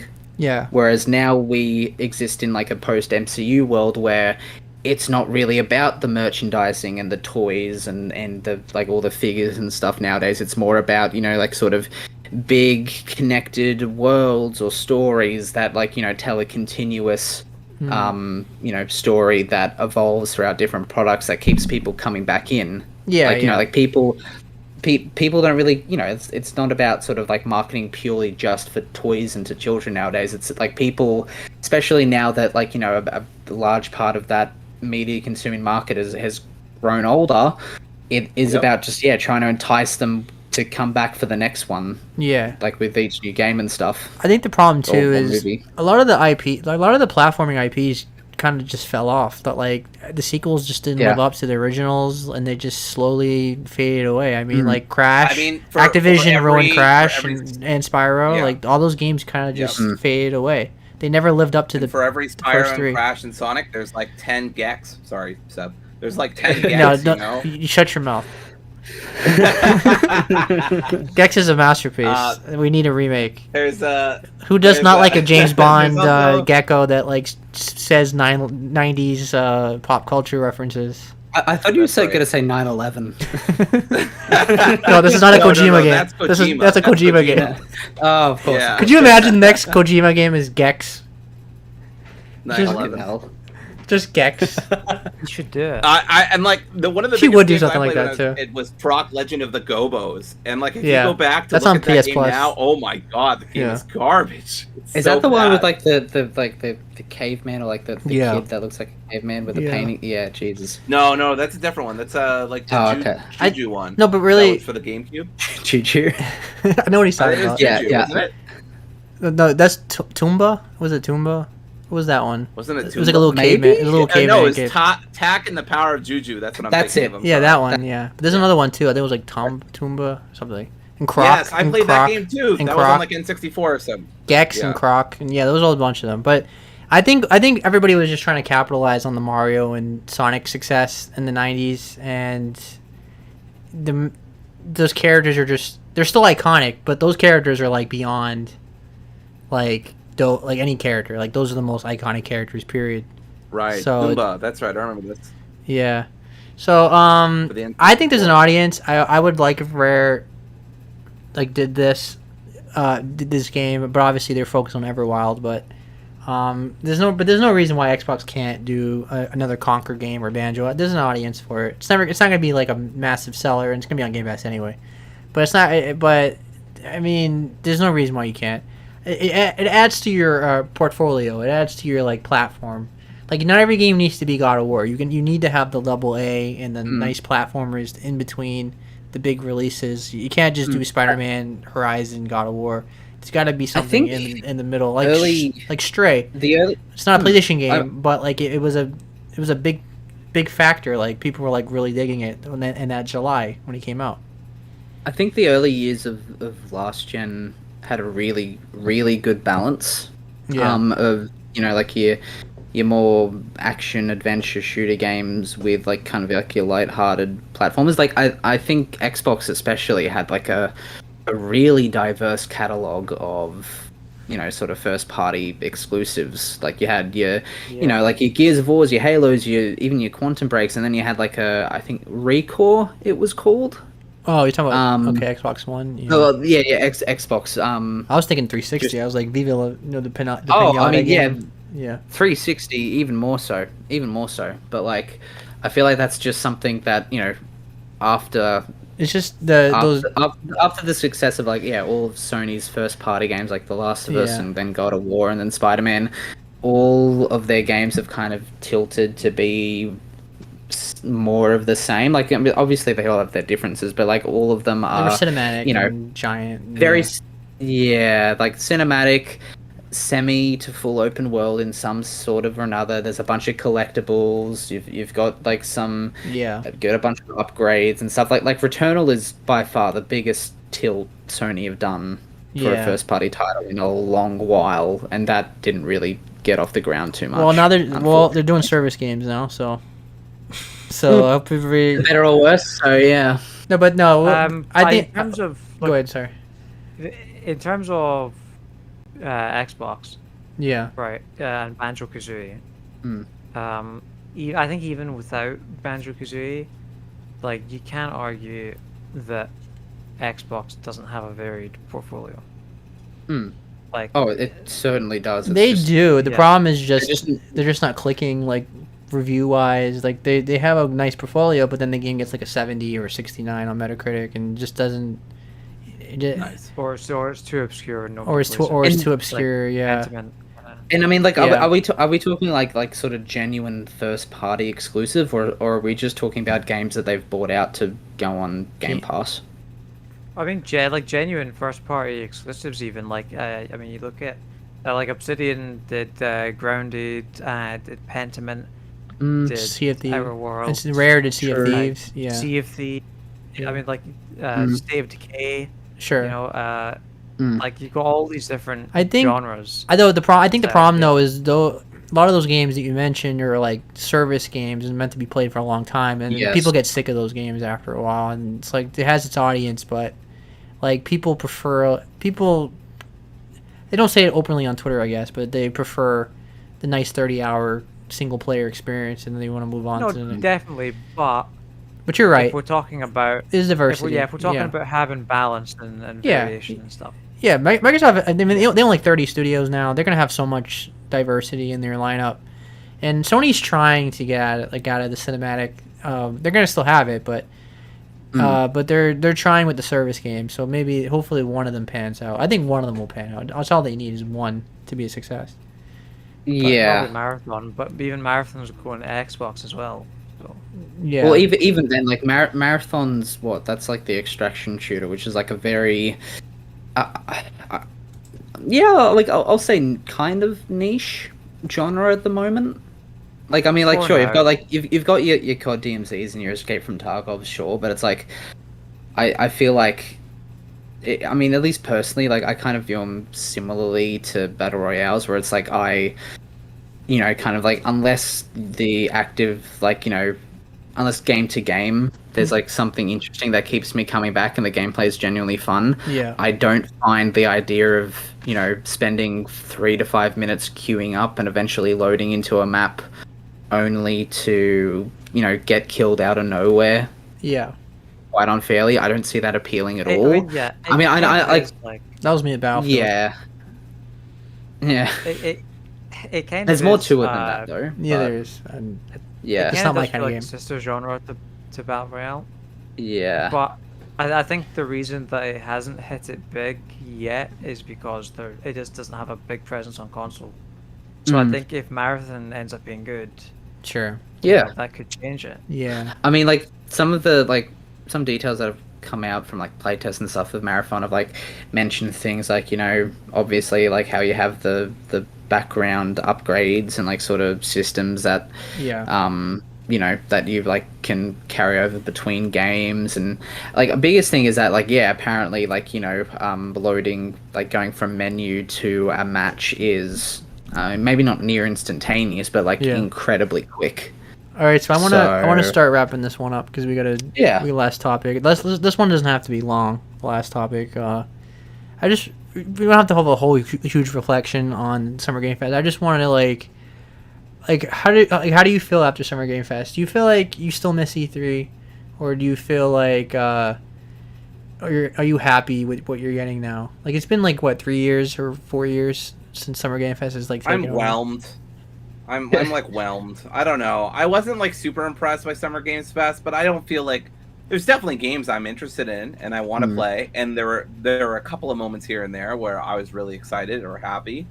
So I don't feel like it was a waste of my time, but I also miss the days where you could just watch one fucking event and that was it. And you don't have to like, we're gonna have a stream this day, and this company's gonna have a stream that day, and that company's gonna have a stream this day. But this I mean, I feel like wasn't E3 still like that though? I feel like that was even worse with E3 though, because you know, like obviously at E3, you know, like back in its prime, you'd have the PlayStation conference, then you have the Xbox conference, and you have the Ubisoft conference, and Bethesda, and all this other stuff. Whereas like at least Summer Games Fest, it kind of like at least like the main Jeff Keighley show, it's not really biased by company. It's like you know, just like any exclusives same. People can display. Yeah, it like I mean, sure, you've got like the directs and PlayStation State of Plays. Yeah, I mean they have a live audience now. Well, I mean, where Dory's coming from, and I agree, is that when it was E3, yes, they all had their own events. But everything was in the same weekend. Like Friday, you had Xbox, that's what I'm saying. That's right. Saturday, you had Sony, and so on. And it was all within a 3-day span. Whereas this time you've got and then you were done. PlayStation early. No, I do agree that like it is too many. It's too spread out. Yeah, I mean it's better than it was. Yeah. Like when they first started, it was like a whole month. Be like it'll feel like the Summer Games Fest is done, and then it'll be like, no, wait a second, this studio and this other studio that you've never heard of are having a joint stream. I'm exaggerating. I know what you mean, but like, I would say this year was better though. E3 was on. Yeah. Well, when E3 was on, I used to watch everything just because I'd carved out that slot of time to watch it, and I'd even watch the PC gaming show, you know, for shits and giggles. The only reason I watch the PC gaming show now is for the drinking game. Drinking show. Yeah. But if that wasn't a thing, I wouldn't watch it. And there's a ton of these other like indie showcases and stuff that I miss now that I don't bother watching, that I would watch if it was all E3. Yeah. But my problem is the indie shows that they put in between like the big ones are just like they're just not watchable for me. I'm not into Dev Diaries and we're all a family, we all work together, we love each other. Like I respect that, but it's like this is not watchable. I mean, even for me. Even some of the E3 happiness. And it's like who cares? Give me the no, I'm fine. But I'm like, I mean, even E3 had that though. No, but I mean, it's just they're just not interesting showcases. I see where Seb's coming from. I mean, some of the showcases felt like a repeat of other showcases, or like if only slightly. And then like some of them just felt pointless. Like the one, you know, like Tribeca Games had almost no games that I thought were even noteworthy. And then like there was another one down the line. I think maybe it was Wholesome or Future Games Fest or whatever. Like there was like a bunch of like indie ones that just didn't feel like they did any. The only indie one that I really had a fun time with was of course Devolver, which always has a really fun. They had one. They had one of the best. I don't think they showed that many great games. They showed like 4 games, and maybe 1 or 2 of them stuck out to me. Yeah, the games weren't that strong this year for that. We actually didn't talk about Devolver at the time, but I think it was their strongest showcase yet, if not just purely for the fact that they brought back Volvi. Yeah, Volvi is a classic. Well, yeah, of course. Presentation. That was my favorite part. Like, I love Volvi. Yeah, Volvi's like more iconic than like Mario and Sonic combined. Mascots, right? Yeah. I know. Like, I can't believe when they were trying to bring up like Kingdom Hearts 1, like why didn't they just have Volvi Hearts 1? Like they clearly could have just done that instead. But my thing is like with these indie shows is just like they announce, they talk about their game, and it's like it'd be like, let's say 10 minutes, 9.5 minutes is just them dev diarying about their studio, and they show like 30 seconds of the game. You told me absolutely nothing for this indie game. You need all the like a showcase of the game as much as you can show, and it's like you're giving me like 30 seconds, and like 9.5 minutes is your studio. I that's something you can do like in a YouTube video or like or on Twitter or you don't have to, but like in a showcase for indies, like I'm not saying just show games, but like do like Keely, do what Jeff does, just do like, okay, here's the game, jump into it a little bit, then we can interview. I mean, it's this way it's paced is just not good for those indie games.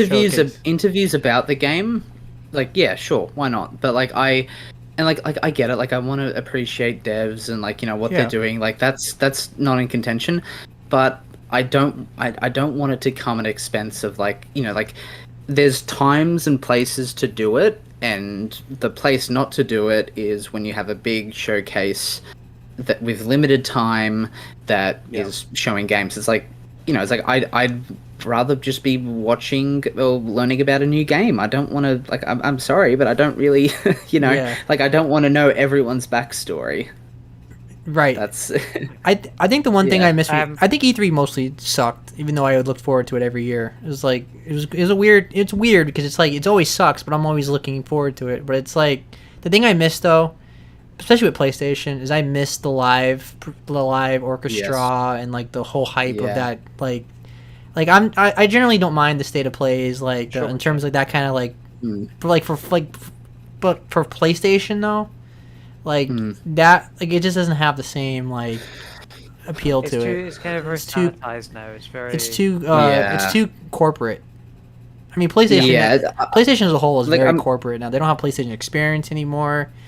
The Twitter page doesn't like interact with the fans. Everything's just corporate. But, I mean, like Jeff Keighley's definitely like the one who's like closest to like bringing back that old timey E3 feel. Yeah, like you say that by none. You say that, but Ubisoft came in swinging with the Ubisoft 2010. Wasn't that this year? Yeah, it wasn't that bad, but it was. But yeah, they did go for like the silliness, especially the one guy that was hyping up that show. Yeah. He was, and he was. I thought he was genuinely funny, but the crowd was so dead that it made it even funnier. That like his humor wasn't hitting the audience, and it was just it made the whole thing so awkward that it was funny. That's what I miss the most. As opposed to at the Devolver Digital when all the audience laughed all at the right times. I mean, that was like pitch perfect. Though too bad no one's done the uppercut, jump in the air uppercut. No, what was that? What was that game? The Peggle 2 thing. Yeah. I think like more to what you were saying earlier though, Seb, is that like I think like Jeff is definitely the closest to bringing back that old school E3 feel, but like at the same time in like none of the like classic E3 conferences like it's a completely different vibe. It'd be a completely different vibe if like say Jim Ryan or Sean Lacey like in the middle of like discussing their like upcoming titles I just went, and now let's take a moment to thank Grubhub for sponsoring this PlayStation conference. Like completely different. Like that's the only one who can get away with that. I mean like and I get why, like he's not Sony, he's not PlayStation, he's like a very much more independent guy pulling all this together. So it's like if you need to like sort of put in your sponsors, I get it. I get it. I'm not gonna complain, but I do feel like they condensed it more because I feel like everything was like within 3 to 4 days and then it was over. Like I was looking forward to like stuff after like the 4 days, and like there was really nothing after. There was like something here and there, but it wasn't like back like a couple years ago it was like all month and it was just like a long drawn out thing. But I also kind of like the IGN like showing clips like live streaming clips of things. Wow, this one was like 4 days and it was over. I was like, okay. I mean, in 2020 they had the whole like summer of gaming, which was like at least one just whole month of just like like really like it was disjointed, so it's like it didn't give that same E3 feel. But like I think the thing that I don't see a lot of people mentioning is the fact that like if I'm not mistaken, Jeff had like for Summer Games Fest he had like a show floor, or like at least like a space where people and influencers and like could like actually go try out, play games and interview devs. Like it's probably the closest we've been to E3 in a long while, and like it makes me excited for the future. That like I'm assuming that he's just gonna go upwards and further from there. Well, they just need to. Yeah, I'm presuming that that's where we got things like IGN doing certain previews during the month of June, especially where they're like, "Oh, we got hands on with blah blah blah," and Kotaku was like, "We got hands on with blah blah blah." Yeah. The problem with E3 is they started opening up to the fans, and they should have kept it a media event only. Fuck the fans. That was them trying to like. It started going downhill when they started bringing people in. It started going downhill. Just maybe because the lines got too big and there was no room for people, and it kind of got chaotic. It turns into a mini. It turns into a mini Disney World, basically. Yeah, it turns like a Comic Con or something. A con. Like Gamescom. Yeah, like, and it just doesn't have. E3 should be like media, where it's like they test out the game and then report it to people. Why? And then when they started adding fans in, it just got like it just wasn't the same. But that's one reason why. It's not the only reason. Yeah, I mean, there's like a whole history to why the whole E3 thing was dated and why like it needed to evolve and stuff. But it did. As long as they bring back Hydrobot and they bring back Aisha Tyler, I'll be happy. I don't think that's ever gonna happen though, sadly. Get on it next year, Jeff. And then we're good. Like Jane's gonna be the one person in the audience like screaming his head off. Like you hear him on the stream. Like, you hear him on the stream. Zooming in on James as he's being taken away by the security. No, I want Hydrobot. I want Hydrobot. That's his Final Fantasy VII remake moment. That's right. He's crying on stream. With like, every fucking, I'll be that guy at that one Bethesda conference. Like every single game Elder Scrolls Online DLC. Yeah, woohoo! But I would say overall, I was happy with the Summer Game Fest. I mean, it wasn't great. It was okay. But I there's a lot of games that I liked, and I was happy. A lot of things I'm looking forward to, and that's pretty much it. Like the showcases weren't great, but the Spider-Man 2 gameplay of 10 minutes or 12 minutes or whatever it was, that was my highlight. That was I talked about earlier. That was by far the highlight of the whole Summer Games Fest. I feel like I feel like this year especially is like the first time in a while I've genuinely felt optimistic about like the future of like an E3 type conference existing. Because like I mean like for years now the Game Awards has already kind of been that, like Game Awards has always been like, E3 light. Although sometimes I wish the show wasn't too much like that, because I think sometimes I hate that the awards just get like swept under the rug so we can have a new announcement. For sure. Like it kind of misses the purpose of an award show. Yeah, when it's it'd be nice if eventually there's enough credibility where he doesn't need as many of the announcements. He can. Yeah, 100%. like best streamer, we don't have to like put on the screen, but like sometimes you get like legitimate categories, and you just kind of like it's on the side of the screen, and that's it. Like best soundtrack or something like that. Like who gives a shit about composers? Like they're not important at all. So let's just put them on this corner of the screen. What have they composed for me lately? Yeah, which was good. I mean, like I'll be honest in saying that, like, I don't think, like, if it weren't for the announcements, I don't think I'd be watching it. Well, I think you should have announcements. I just turned into E3. Yeah, for sure, 100%. I think a better balance can be done because everybody's tuning in for the announcements. It's like watching the Oscars to see movie trailers for like big blockbusters coming out. That'd be interesting. I'd honestly. Well, that's the thing. I watched the Oscars for the awards, and I watched the Game Awards for the awards. I mean, maybe I'm weird. No, that's what I'm saying though. Like, it's the equivalent of like the Oscars showing the hyping up like the new trailer for the new Marvel movie. So you watch the Oscars just to see the trailer for the movie. Which is why I honestly expect the Oscars to become that in like 10 years time. I would not be surprised if that was the thing. I feel like people watch the Oscars to see who Will Smith is going to slap next these days.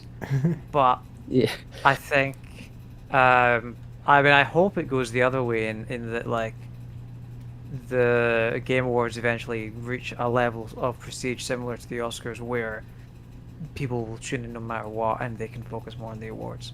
Yeah, 'cause I'm curious how popular it is. I mean, it's probably among the hardcore crowd. Obviously, we all watch it, but like, Yeah, well, I what's mean, the like, viewership level? Like, that's what I'm curious I mean, about. it goes up every year. it'd be in the Yeah. millions. Yeah, I'd say though that like with games, there's at least with the Game Awards at the moment, it feels like it's quantity over quality in terms of awards. Like not even just counting like the ones they get out of the way with like in the pre-show or something. Like Yeah. like I really don't need things like best esports player, best esports team, best like I mean it's cool they're being recognized, but it's like I'd much like I feel like it'd be like I feel like inherently the difference between like say like Oscars for movies versus sort of the Game Awards for games is that with movies and stuff like it's a bit easier to kind of recognize certain individual figures, Yeah. like say directors, cinematographers, editors, whatever. Yeah. Whereas with games, it's like it's a lot more hands on deck. It's a much more collaborative effort, and it like inherently, if they went for that same approach, it'd feel kind of like strange and odd if like next year Jeff Keighley pulled out like a best game director or best best producer or best writer. Like I wouldn't be opposed to awards such as that, but like I feel like they'd be a lot harder to Yeah. mediate as opposed to just recognizing individual games It's or like just- the products Yeah. themselves. It's just those categories don't really draw an audience, so I think Which that's- is- I yeah, think which that's is the idea. thing. Yeah. But it's like at the same time, like I don't necessarily think.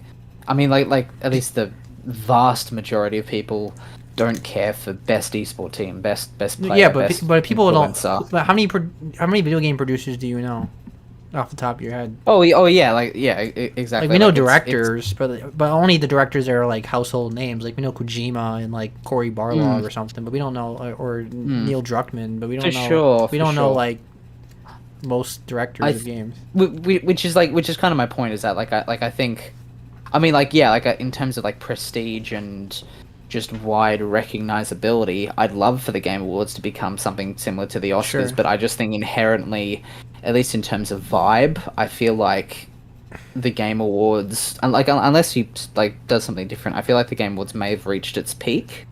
Yeah, In terms of I mean, at least in terms of ideas. Video games are never I gonna have do that feel like this prestige. is probably.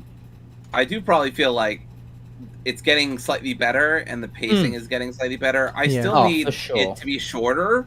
I Yeah. still feel like it's Yeah, I was gonna too say that. fucking long. it's way too long. 2 hours. It's I way feel too like long. it's- And Yeah. and it 2.5 go hours. yeah. Not only is it like 2.5 hours, but it's 2.5 hours like late in the East Coast. It's like it ends at like Yes. 11:30, like for Yeah, us it should be an hour and a I half. got- on a That's weekday, that's on a work day. Hour Like and it's a like half. it's a Thursday on a work day, like and going on to like almost midnight. It's just too long. It's too late. I gotta disagree though, because I think the Oscars are 3 hours long as well. Yeah, but is the it's viewership of like- the it's Oscars gonna- gigantic though? That's my question. Right, but it's look, it's an award show, right? And for an award shows, I excuse a 3 hour length.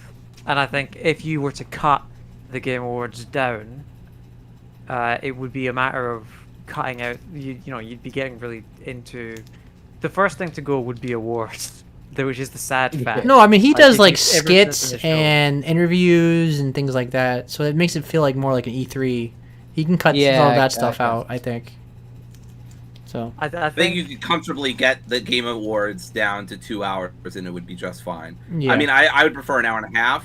Really, that's my preference. Yeah, The 2 hours runtime is is. I okay. mean, I don't like award shows, honestly. So I mean, I'm super biased. I just don't enjoy award shows. Even when I was a kid and I watched the Spike TV's award shows, I Is it- didn't like those either.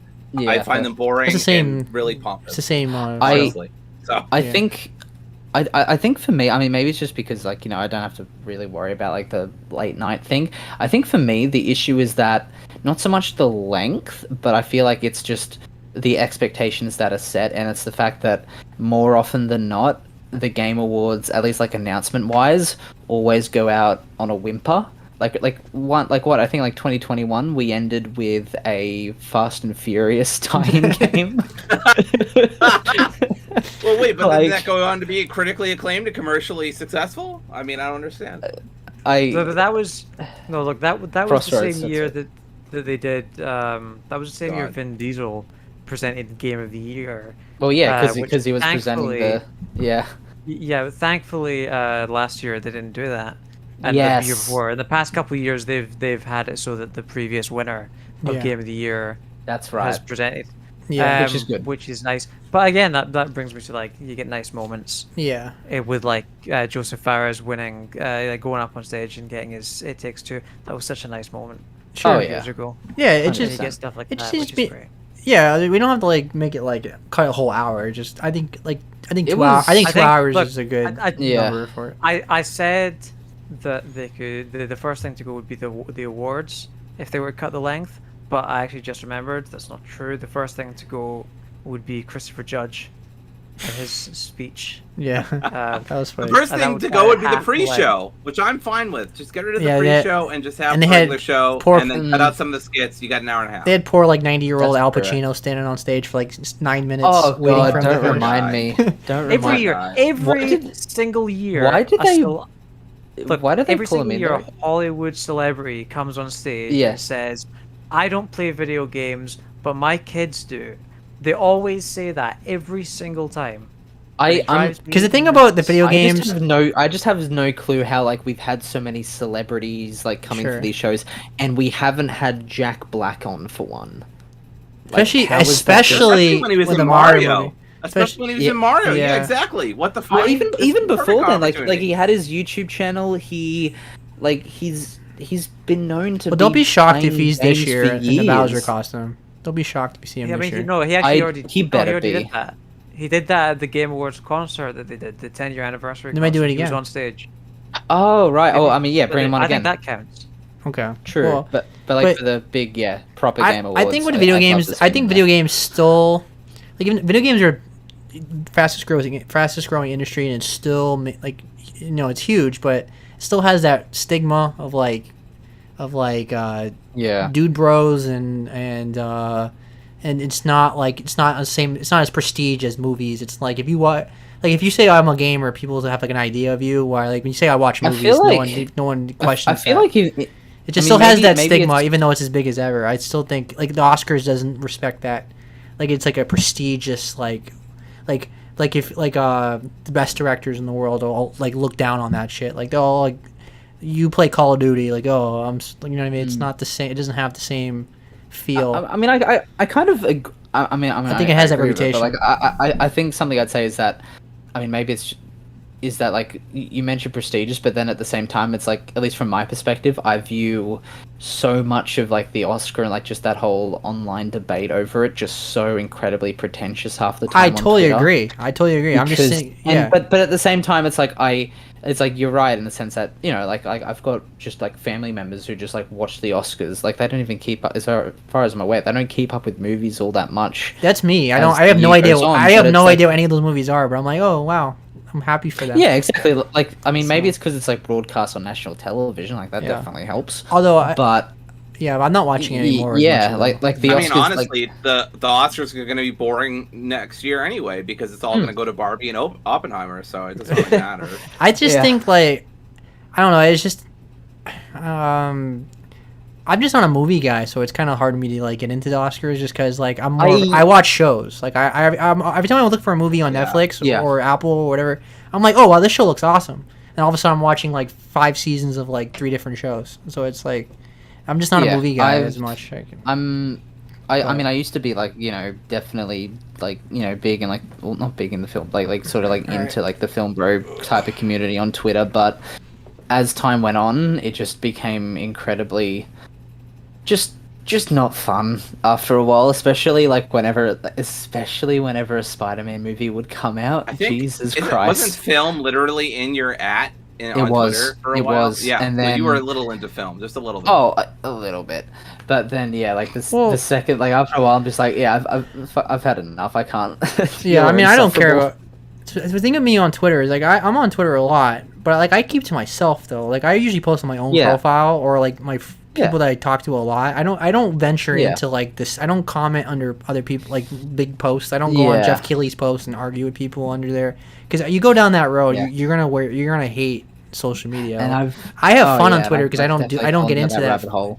I don't go in that hole. So I enjoy Twitter because I'm not part of that nonsense. So I avoid the toxic people. I block people. I don't get involved in that. Yeah. So Which is the better way to go about things. we gotta start wrapping it up Just now. to So bring us- just I was just gonna say, Yeah, just to let's bring wrap it up. back around, real quick to E3, the whole thing again, Yeah. or Summer Game Fest, whatever.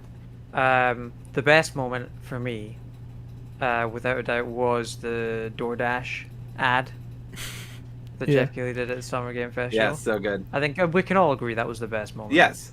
It went well. It's well up there. for like non-gaming stuff, yeah. Like I think the best moment for me is it was in my favorite gaming. moment of Yeah. stuff. Of all time.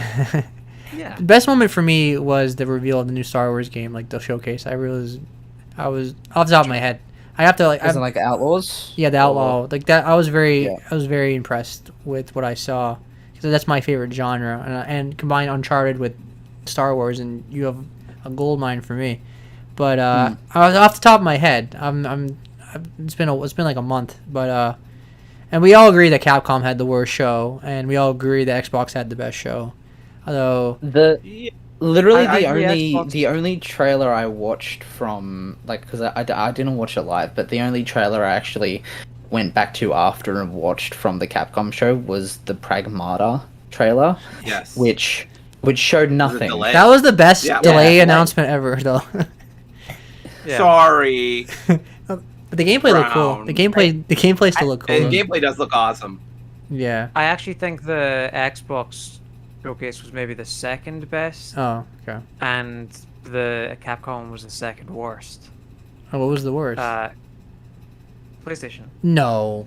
Just because, What? just because of the disappointment factor, which was huge. It expectations- wasn't If you think great, about it, but no. it wasn't the worst. The, No, the, people- the difference is, I don't right, agree with maybe- anyone. People maybe calling on it 2 out of 10. I technical- just don't agree.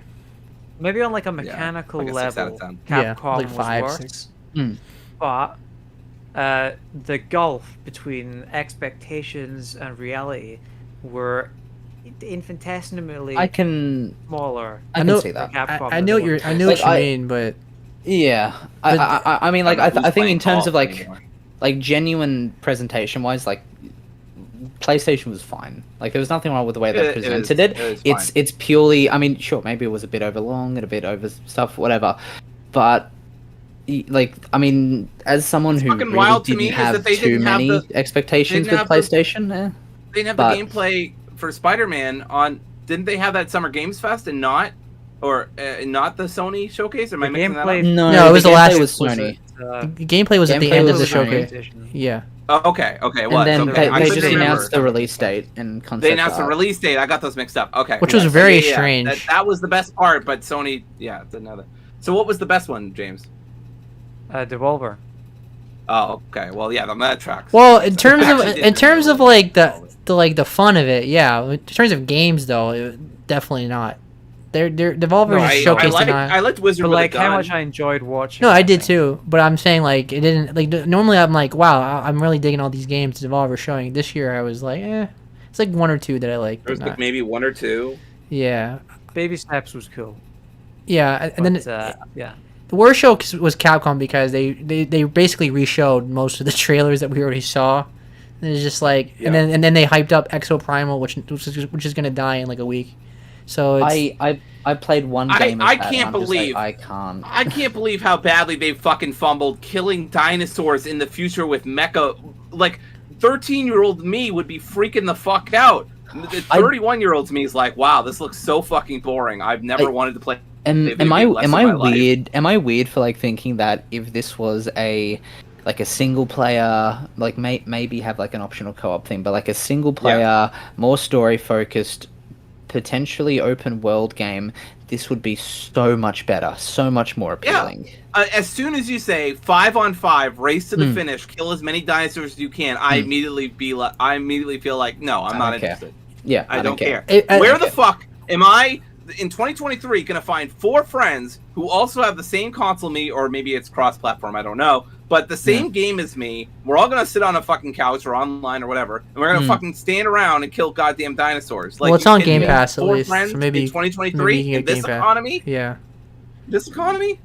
Yeah. I'm like, I dude, feel I like want Dino that's Crisis. I don't the- want that stupid dinosaur game. I want Exactly. Dino Crisis. I they knew what- never even played Dino I Crisis. said the and I same want Dino thing. They knew Crisis what they when were it doing. came. They had a red-haired Yeah. protagonist, and they Yep. teased the Yeah, hell out. dinosaurs.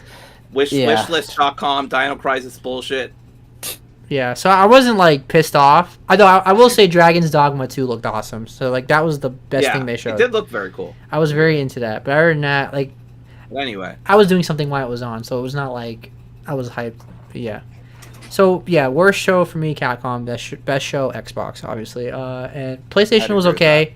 I'm gonna go really fast. PlayStation was okay because there was a lot of games I want to buy, indie games that I want to buy. So I was into that. But the first party was disappointing, super disappointing. yes. Ubisoft, surprisingly great. Pacing was pretty bad though. But like once they started showing game after game after game, very happy. That was the best showcase they've had in a long time. And all the indie showcases pretty much sucked. PC gaming show was pretty bad. It was only kind of fun because they were all drunk, and it was fun watching them be drunk and have hangovers. But other than that, like the show was garbage. Like it was so boring. It was 2 hours of just nothing. Oh my god. 2 hours? Yeah. It was 2 hours? What? I didn't even know I that. told James and all them drinking that like you take a sip every time they show a strategy game or like some kind of like narrative dialogue heavy game. They'll be dead in 20 minutes because every game was I that. had no idea. Never set foot in the realm of the PC stream, nor will I ever. That was funny. But other than that, though, yeah, it was a Summer Game Fest, but I think it's always gonna be. I don't think it's ever gonna be like consistently amazing all throughout. It's just impossible. I mean, like if But, we're being honest here, like I think like out of all of the E3 conference, And we're not. We've been lying the whole time. yeah. Well, like the E3 conference. I don't even play video like, games. I mean, we look. I've been lying the whole back time. on them- We look back on the E3 conferences like obviously like more favorably now because like just inherently they had live audiences and there was just so many memorable moments and reveals Yeah. and reactions. So it's like, oh my god, of Sure. course. I mean, But now, but even then, I now, always though, said it's E3 like- sucked. I always said it is that. unfair. In some EA ways was to terrible. compare- Ubisoft was terrible. Sorry. Yeah, It's it's, like- unfair in some ways to compare the Summer Games Fest that Jeff Keighley has built up through the last, I don't know, literally 3 years to E3, which existed for like what, 15, almost 20 or something. Like it's 15 like years. comparing. Yeah, It's- it's like I mean, like, comparing AEW it's- to WWE. It's like they had so much more like going on here. Yeah, right. I know what you mean.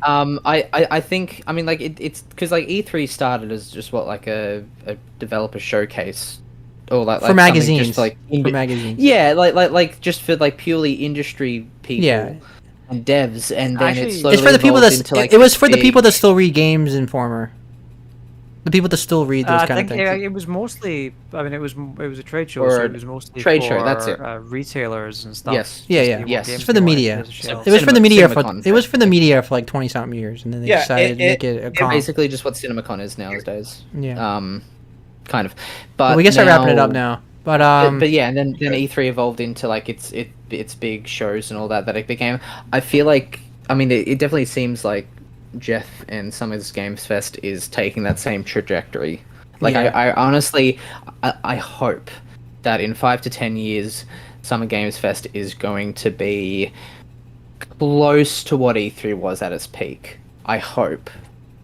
I definitely don't want to guarantee it because who knows what will happen, but I yeah, hope. I know what you mean, but I don't think like a lot of these companies, the big companies, are not going to do like the big showcases as much anymore. Oh yeah, I don't think it definitely wouldn't be like every like all companies all under one roof. I don't like it would never be they like just, that again. They're just not But I worth the feel like money at least for them. yeah, but I feel like it'd be at least something close to it where it's like, you know, even if it's not like even if you don't have like the big AAA exclusives, if there's any at all, because who the fuck knows, you'd at least have like, you know, some big like sort of third party AAA releases, just something that keeps things interesting. I agree. But that's it. I never go into these showcases expecting a lot. Like it just give me cool games that I want, and then I'm happy. Like even if the show sucks, even in the worst shows, there's always like 2 or 3 games. I'm like, oh, this is cool. I'll get it, and then they did its job. So that's how I look at it. I don't go in thinking I'm gonna see the new Metal Gear Solid, God of War, Silent Hill, like all these like just banger after banger. I don't expect that. I expect like I expected a terrible show or like an average show that's gonna have a couple cool announcements here and there, and then maybe there might be a really awesome surprise, and that's about it. I don't expect. I never go in expecting like all the hype in the world. So, but anyway, so that wraps it up. Obviously, that was our wrap up of Summer Game Fest.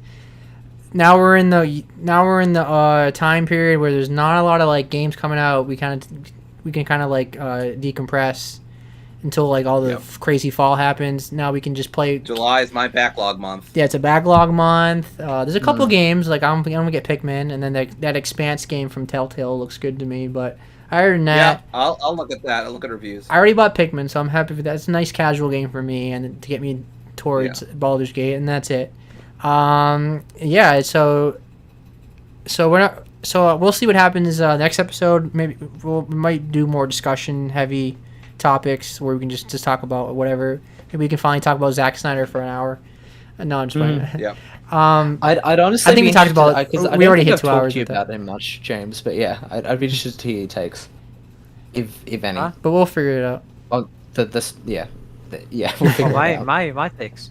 Your takes on the Snyder thing, because I don't think we've discussed it as much. Yeah. Oh, sure. You and I. Sure. All right. You all have a good I don't know night. if I have that many takes, but... You all have a good night. Yeah. Everybody go to bed. I know James is it's like 4 or 5 in the morning, so go to bed. Go to sleep.